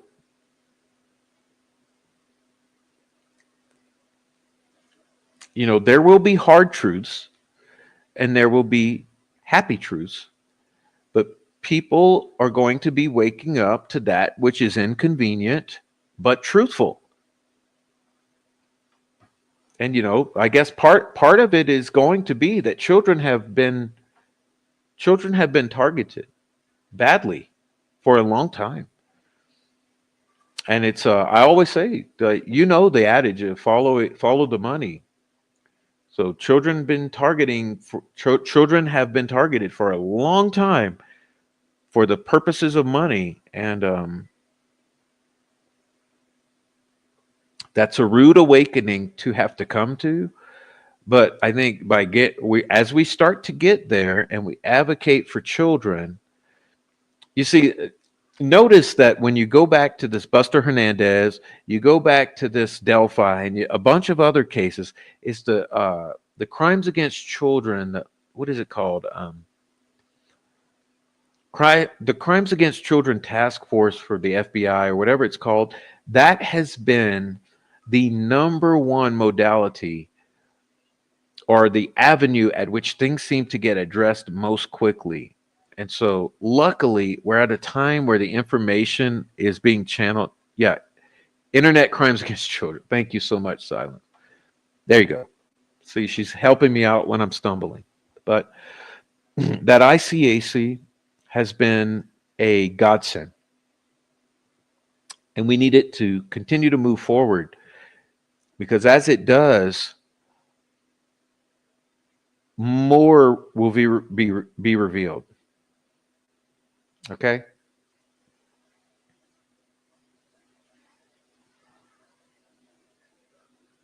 And there's so much that I don't present on the channel because it's outside of the kind of focus. It's outside of the bounds of our focus, but possibly will be having to broaden our focus. But I'm telling you that I do believe that as we enter this time where we'll have to accept more and more things that are hard to accept. Um, we're going to be protecting our children more. We're going to be taking more personal responsibility for the way that things are. Because remember, a connection that many people miss is that with freedom comes responsibility. And that's something that many of us were never taught, many of us never learned growing up. It's something that you might miss until you make the definitive connection that the two are inextricably connected. Freedom, responsibility. They're infinitely, irrevocably fucking connected. You can never separate freedom from responsibility. So I think that's a good place to leave it because I encourage that in our world, in our community here, that as we desire more freedom, we embrace more responsibility in every aspect of our lives. And that's ultimately what's most important. And I don't know how to leave you with any better of a thought. Yeah. But I do love you. And look, most of us don't even know each other. So it's odd to say I love you, but I genuinely do. I genuinely do. Because the fact that you were here means that there is something sympathetic that you've sensed that I'm headed towards. And hey, I'm not perfect. I make mistakes every day. I'm never happy with any show that I do. Honestly, I'm my worst critic. I'm always displeased with my shows, but I noticed that over time they've gotten slightly better and better. So I know that sympathy means a resonation, right? A resonance, a collective. And so you've sympathetically resonated with aspects of this and you've come over to the channel. And so I so appreciate you. So for that reason, I can say that I do love you because I'm so glad that you're here. And obviously we're here together. We have agreements on certain perspectives, and surely there will be things that we disagree about. But that which we do agree about is so much more important than those things that which we disagree about. And and those are the ties that bind. And like I told Rick Snay, I don't agree with you on everything, and I probably never will. But the fact that we do agree on that which is most important, which is the heart, that which is right. And hey, that's always what's most important. Because even when your mind may be clouded, your heart can feel what's right. So I appreciate you all for being here. I know I rambled for quite a while past what I planned to.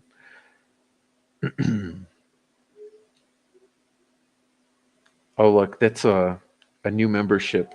Okay, welcome to your membership, Miss Rowley. I appreciate you. Yeah, so I'm just trying to enjoy the little Friday night and the end of our show, and to tell you that I do appreciate you for being here, and I wish that we could always do better. But I think you understand what I'm heading at or towards, and it's just so fucking funny that we've got all these alternative theories of the crime,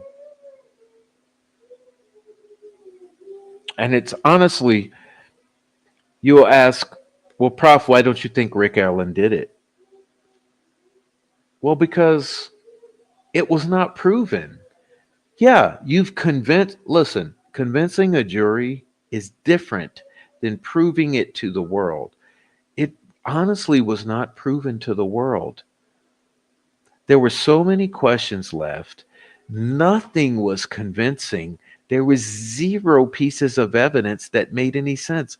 And the most strange thing that even with Mike Patty and Becky Patty doing their little interview for 5 minutes, and the question was asked, what was the convincing piece of evidence? That Rick Allen was the guy. And you know, they could not answer that question. What did he say? He said, well, it wasn't one piece of evidence, it was kind of the whole context of everything that just said he had to be the guy, whatever. Well, come on, man. Nothing proved that Richard Allen was even there, much less that he was Bridge Guy, much less that he actually interacted with those two girls.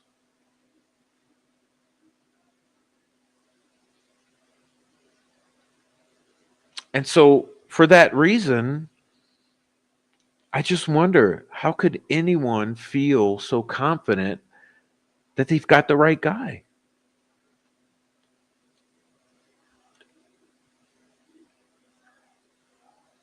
But we look at all of these alternative explanations. Like I've said, everything we've placed in this basket that we put here, we put all these threads in this basket.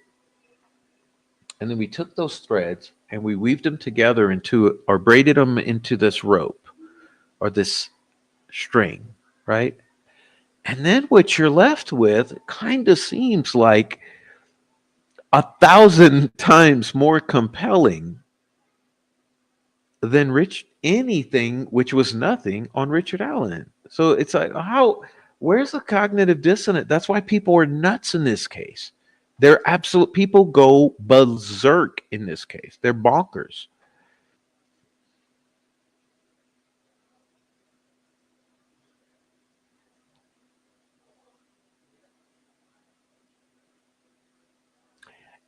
And I've said from the beginning, I acknowledge that it's possible that Richard Allen could be connected in some way to some of these people, but it hasn't been proven. And I wonder, question for you out there, where are our jurors?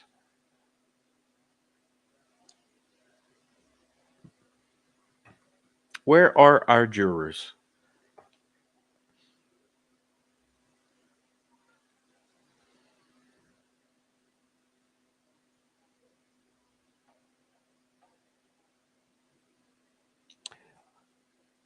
Surely the jurors should know by now that they were not able to see all the evidence.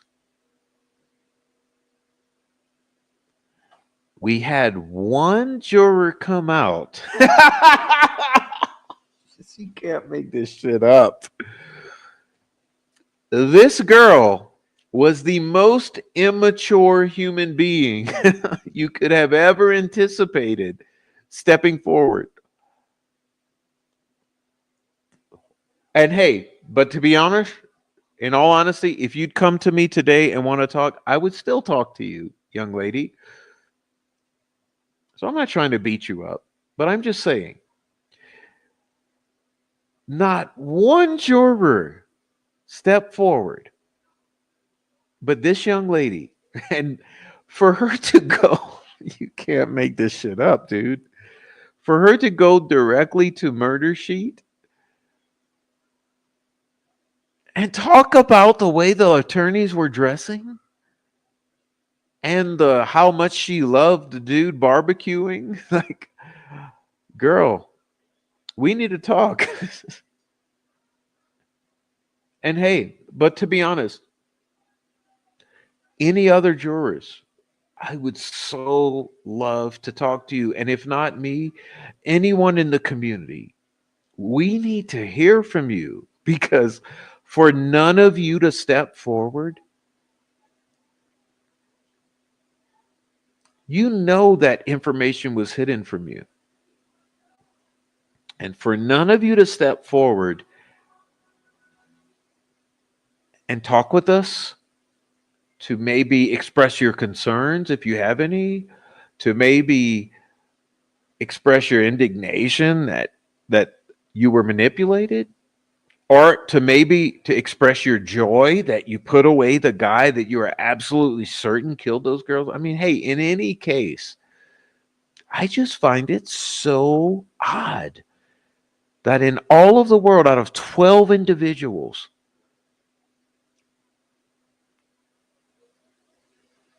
we can't get any of you to step forward other than her. And I'd even be happy if she'd do another one. Like, it's wild.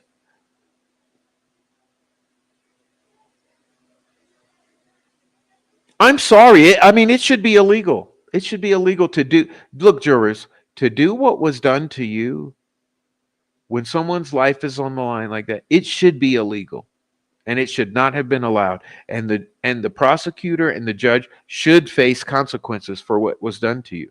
Because I believe the jury has become victims. I believe you have become victims of the system here,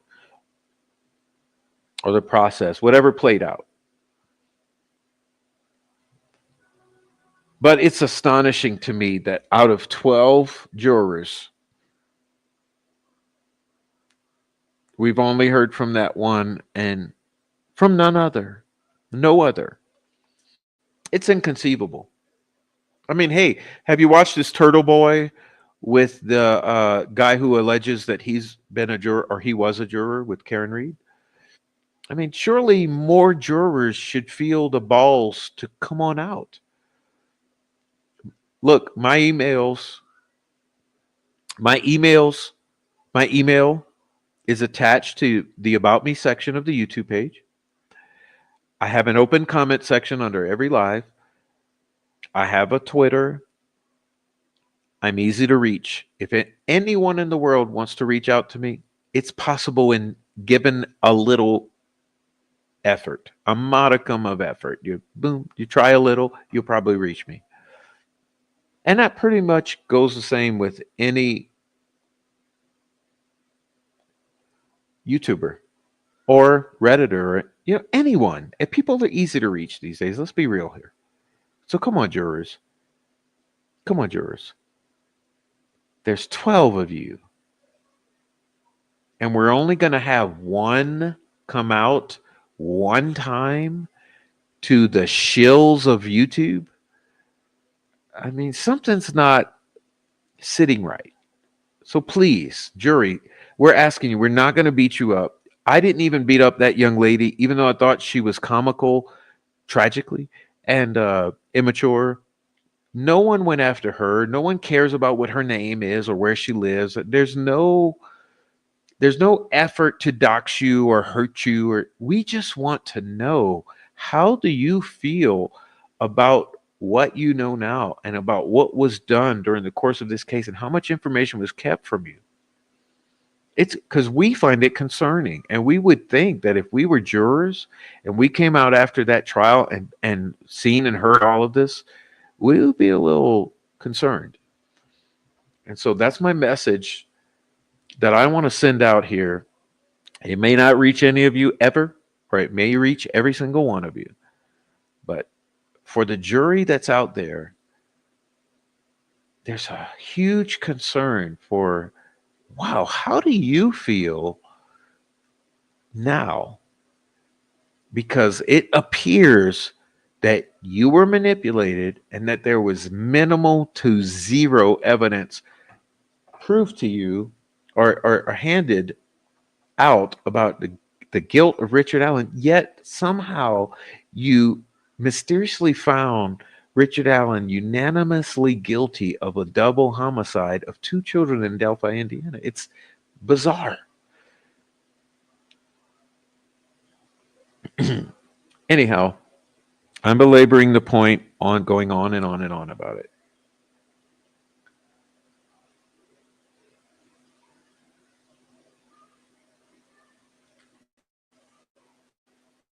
But I guess I was ending on a positive note that I love my community and my little take on the fact that this community seems to have grown a very strong backbone. And this is a solid community now. And I'm confident in that.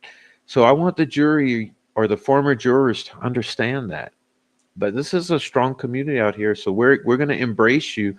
No one's going to judge you for finding that guy guilty. Because look, you were deaf, dumb, and blind. Remember the comments I wrote? You hear no evil, see no evil, speak no evil. That's what was done to you.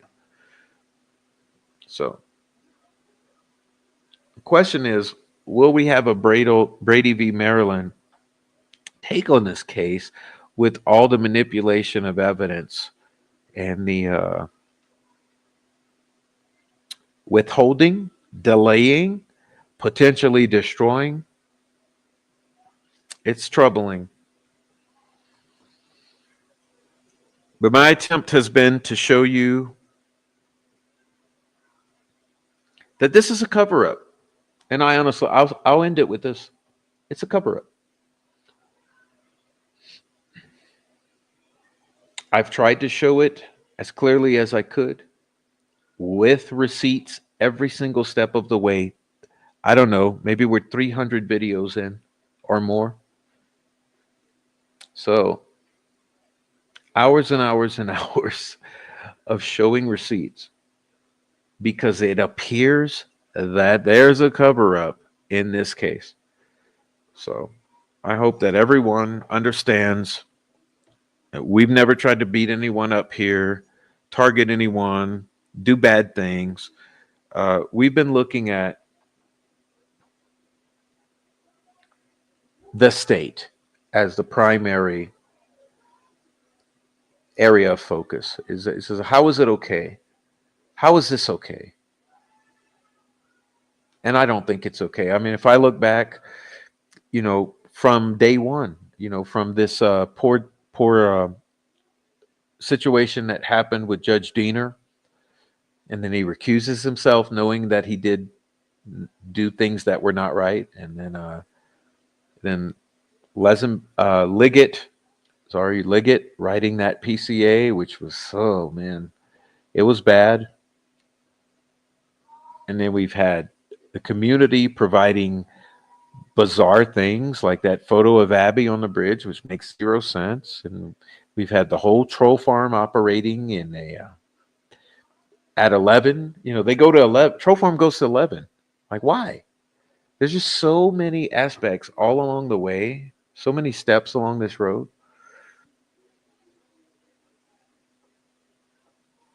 I've always said children are killed every day. Why all of this for Delphi?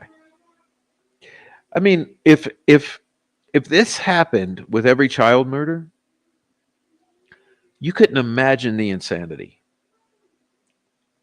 But it doesn't happen with every child murder. It's a rare occasion. So why with this case? What is it about Abby and Libby that would engender all of this? You explain that to me, and you probably solved the case.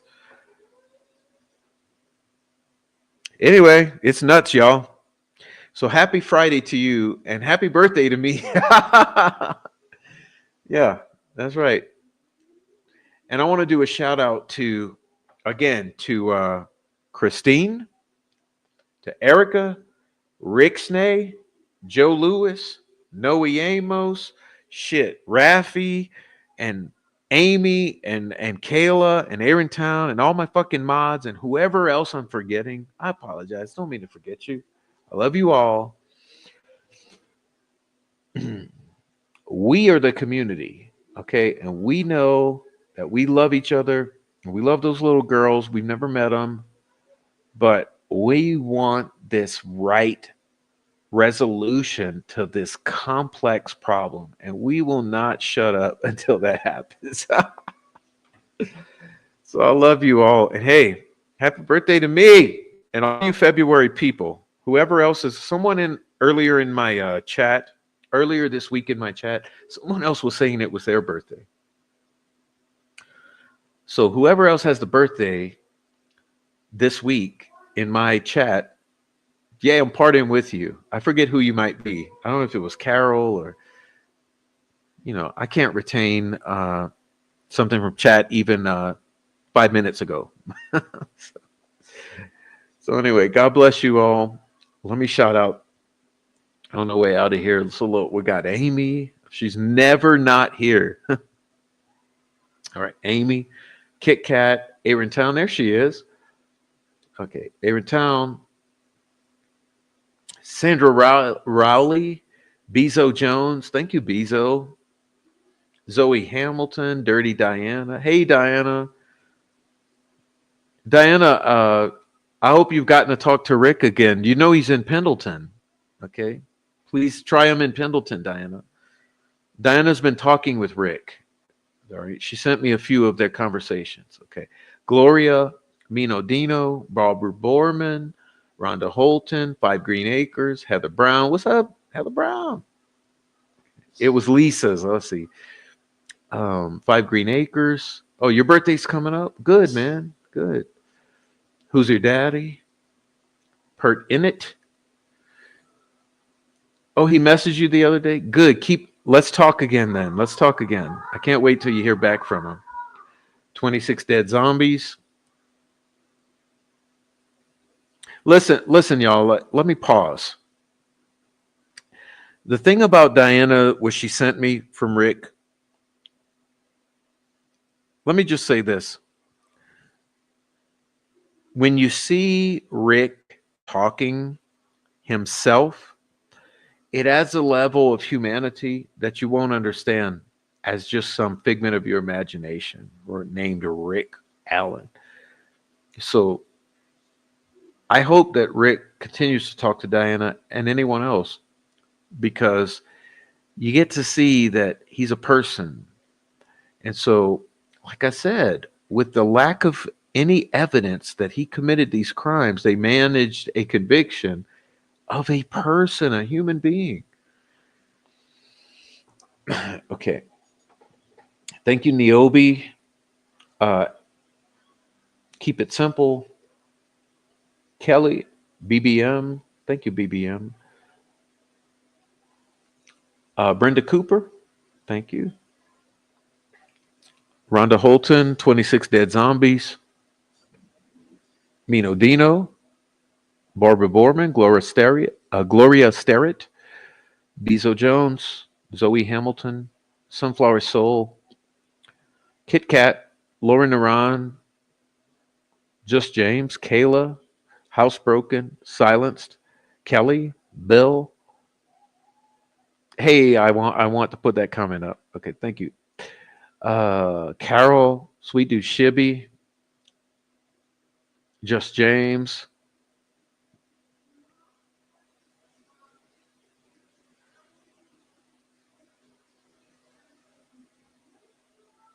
I see. Of everyone, I can honestly say I would walk on shreds of hot glass to hear Robert Ives start talking. Hey, Robert, call me, dude. All right. Yeah, you guys know I talked to Coy Cox. He's a good dude too. I mean, Coy Cox is a detective for Stevenson's in Boone County, and I talked to Coy Cox. He's a good dude too. I'd love to talk to Robert Ives. I have no problem talking with cops. I mean, I talked to the cop, the lead for what's her name? We'll get on with it, but I can't remember her name. I posted not too long ago about it, but Elena. I don't know, man. It's late for me. Okay, let's see. We're gonna say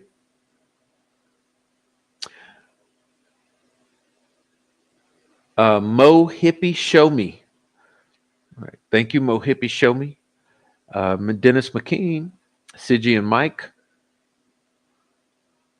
Housebroken. Trying to say hello to everyone. Who else is here? Jake Brooks. What up, Jake Brooks? All right, Digital's here. What's up, Digital? Who else we got here? Did I say hi yet, Kayla? Joanne. Um, Silenced. Bill. Bree. We were all bullies. Myself. What are you even talking about? How long ago was that? You said. I'm confused now. All right. Who else we got here? Sandra Rowley. Oh, Mixa Mighty One. Jurors go ghost, boy. All right. Who else we got here? Anyone I'm missing? Going back quite a ways. Mama Gritty says amen. Okay, what up? Amen. Mar R, what's up, sexy? Where you been? All right. Mar R, we got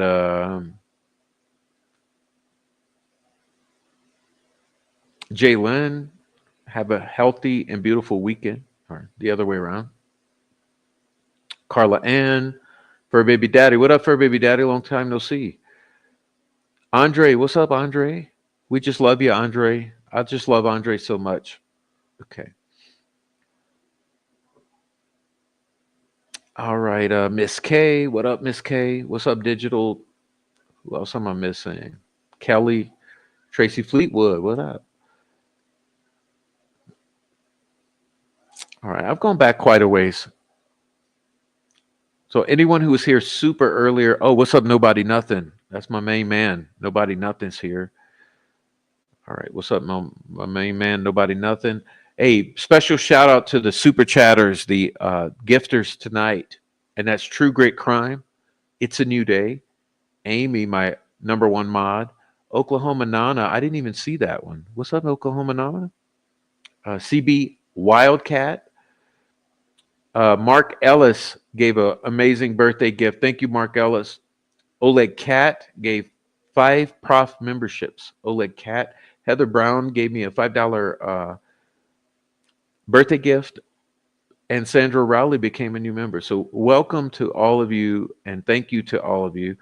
Appreciate you guys. All right. Rebecca says, what's up, Rebecca Green? Is Richard's wife aware that there are so many people behind helping her husband? But I think she knows there's some. I don't know how many she's aware. I don't know if she watches YouTube, honestly. I don't think she does. All right. What's up? Lewis McCluskey loves Joe. You love Joe Lewis? Me too. Listen, I'll say this about Joe. Joe didn't know who I was from a hole in the wall. But the minute I reached out to Joe, he was nothing but helpful, complimentary, accommodating, and willing to do whatever he could to help me, and also uh, unbelievably respectful in his responses. And so, yeah, I miss Joe. All right. Anyone I'm missing here? What's up, V? V's here. What's up, Kaleido Hope? Kaleido Hope is here. All right.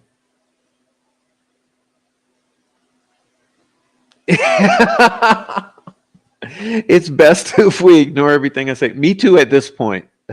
I've been on for over 3 hours. I think I'm now at the point of automaton. Don't believe a word that I'm saying after this point. Okay, so it's fucking 3 hours and 53 minutes. I think I'm monotone right now.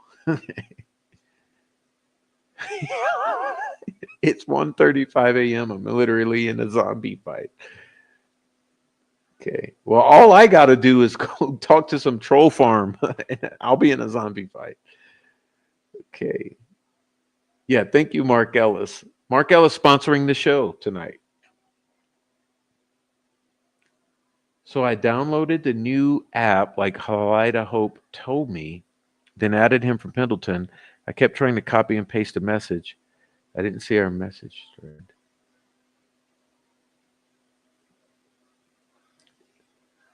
Who the hell is Kaleida Hope? Kaleida Hope, are you who I think you are?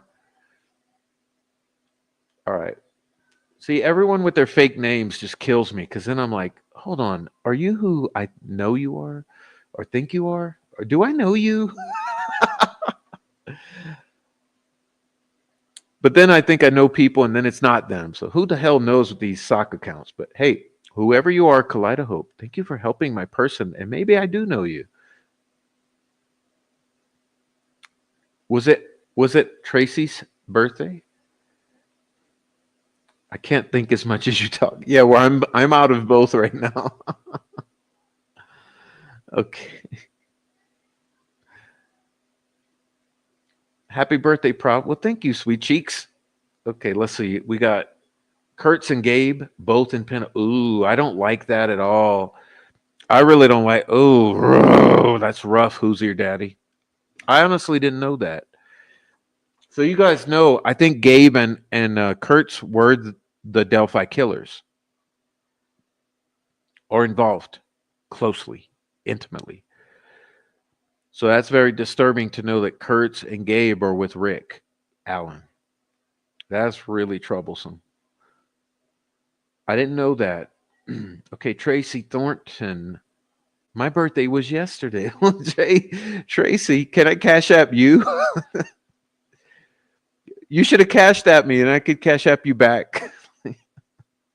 Happy birthday, Tracy Thornton. Okay. You guys are sending me out on a positive note. I know I love you guys. Okay. Well, let's see. Tracy says, thank you for the birthday.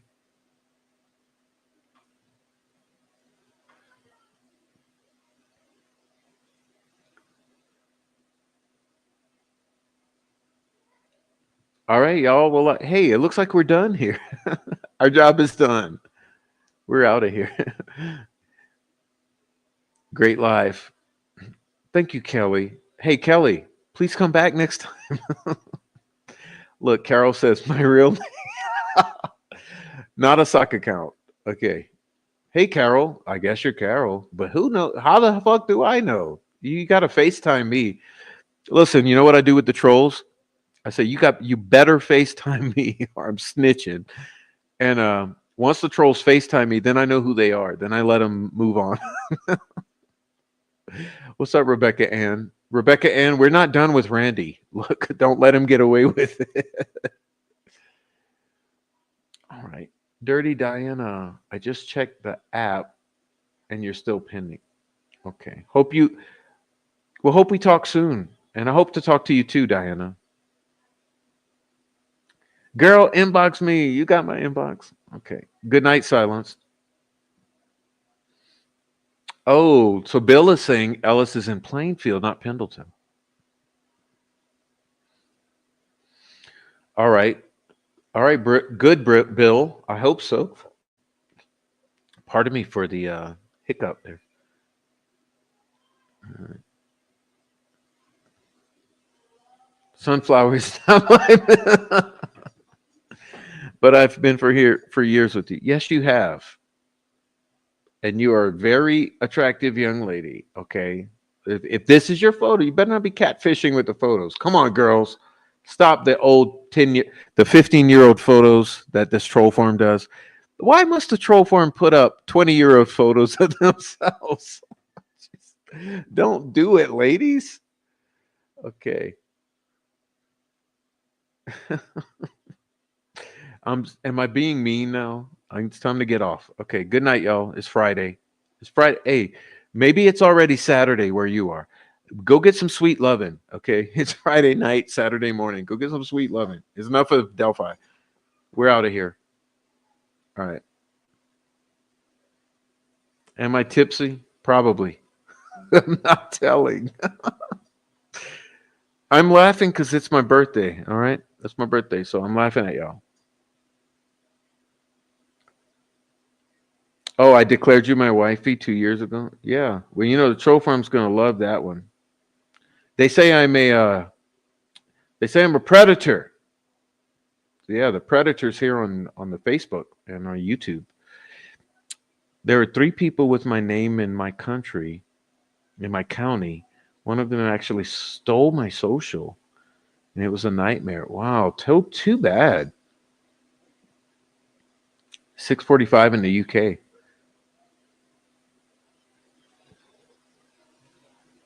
All right. Miss K says, I don't think I own a 10-year-old photo. Well, where's your old phones, damn it? Saturday, 5:45 in Australia. Was it Australia or Austria? Is it Australia? AUS could be either now. Get it right now. Be specific.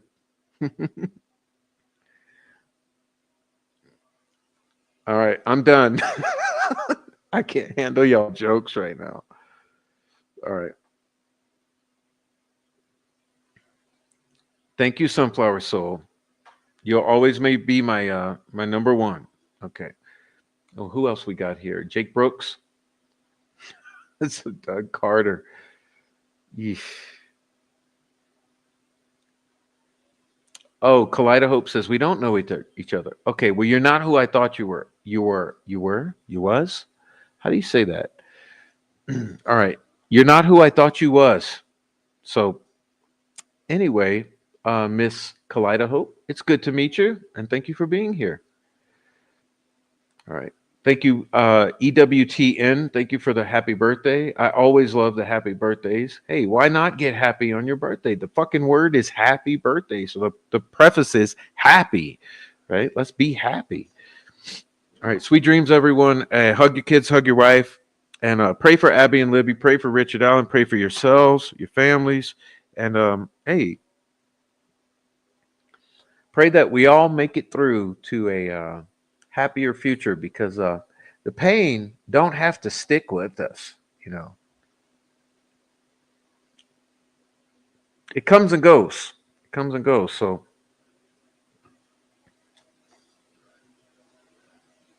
hold your heads high. We love you. Let's get ahead of this new Pendleton move with other unalivers. I'm sure many would like to know about these characters.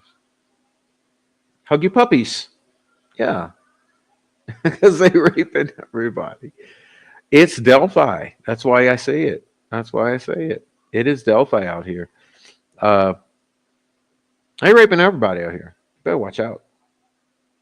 Thank you, Nicole.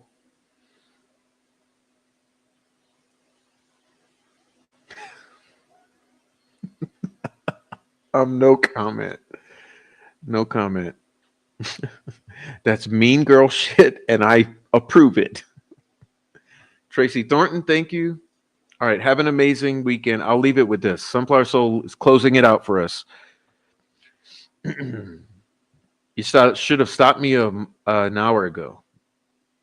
All right. Lisa Ann Rebel 6, thank you. Mino Dino, everyone who's been here, thank you so much. All you lurkers, thank you for lurking too. Oh, let me do the commercial on the way out. Let me say this. If you're in a replay, please leave comments down below. I so do love the comments, and that's not hyperbole. I love the comments because if I get a video and I got 20, 30, 50, 100 comments, and it's everyone talking about what's in the video, it makes me feel so good and fulfilled that you guys are actually watching and giving your input on the videos. Uh, you don't even have to agree with me as long as you're respectful. Uh, and I do moderate all the comments. So as long as you're respectful, I just hit a little heart on that video or in that comment, and I let you know that I appreciate you leaving a comment. And we have the little support pathways like the Cash App, Buy Me Coffee, and the Super Chat, Thanks, and all the nice things, and hitting the thumbs up, the things that make YouTube nice. Because I must admit, I never intended to be a YouTube creator, but I love being a YouTube consumer. YouTube's where I get 99% of all the content that I consume. So, like, when I watch things, I watch them on YouTube, and so I do appreciate YouTube a lot, even though I don't agree with everything about YouTube. I do appreciate the resource that is YouTube. So, thanks for being here on YouTube, and do the nice things for YouTube. And with that being said, I hope to see you guys again. We've gone way too long for this show. But that was your Delphi alternative theories of the crime, and actually probably what happened. So God bless you all, and hope to see you very soon in a couple days, and we'll be talking about some more stuff. All right. So God bless and good night, and hug your kids, hug your wife. I'm out.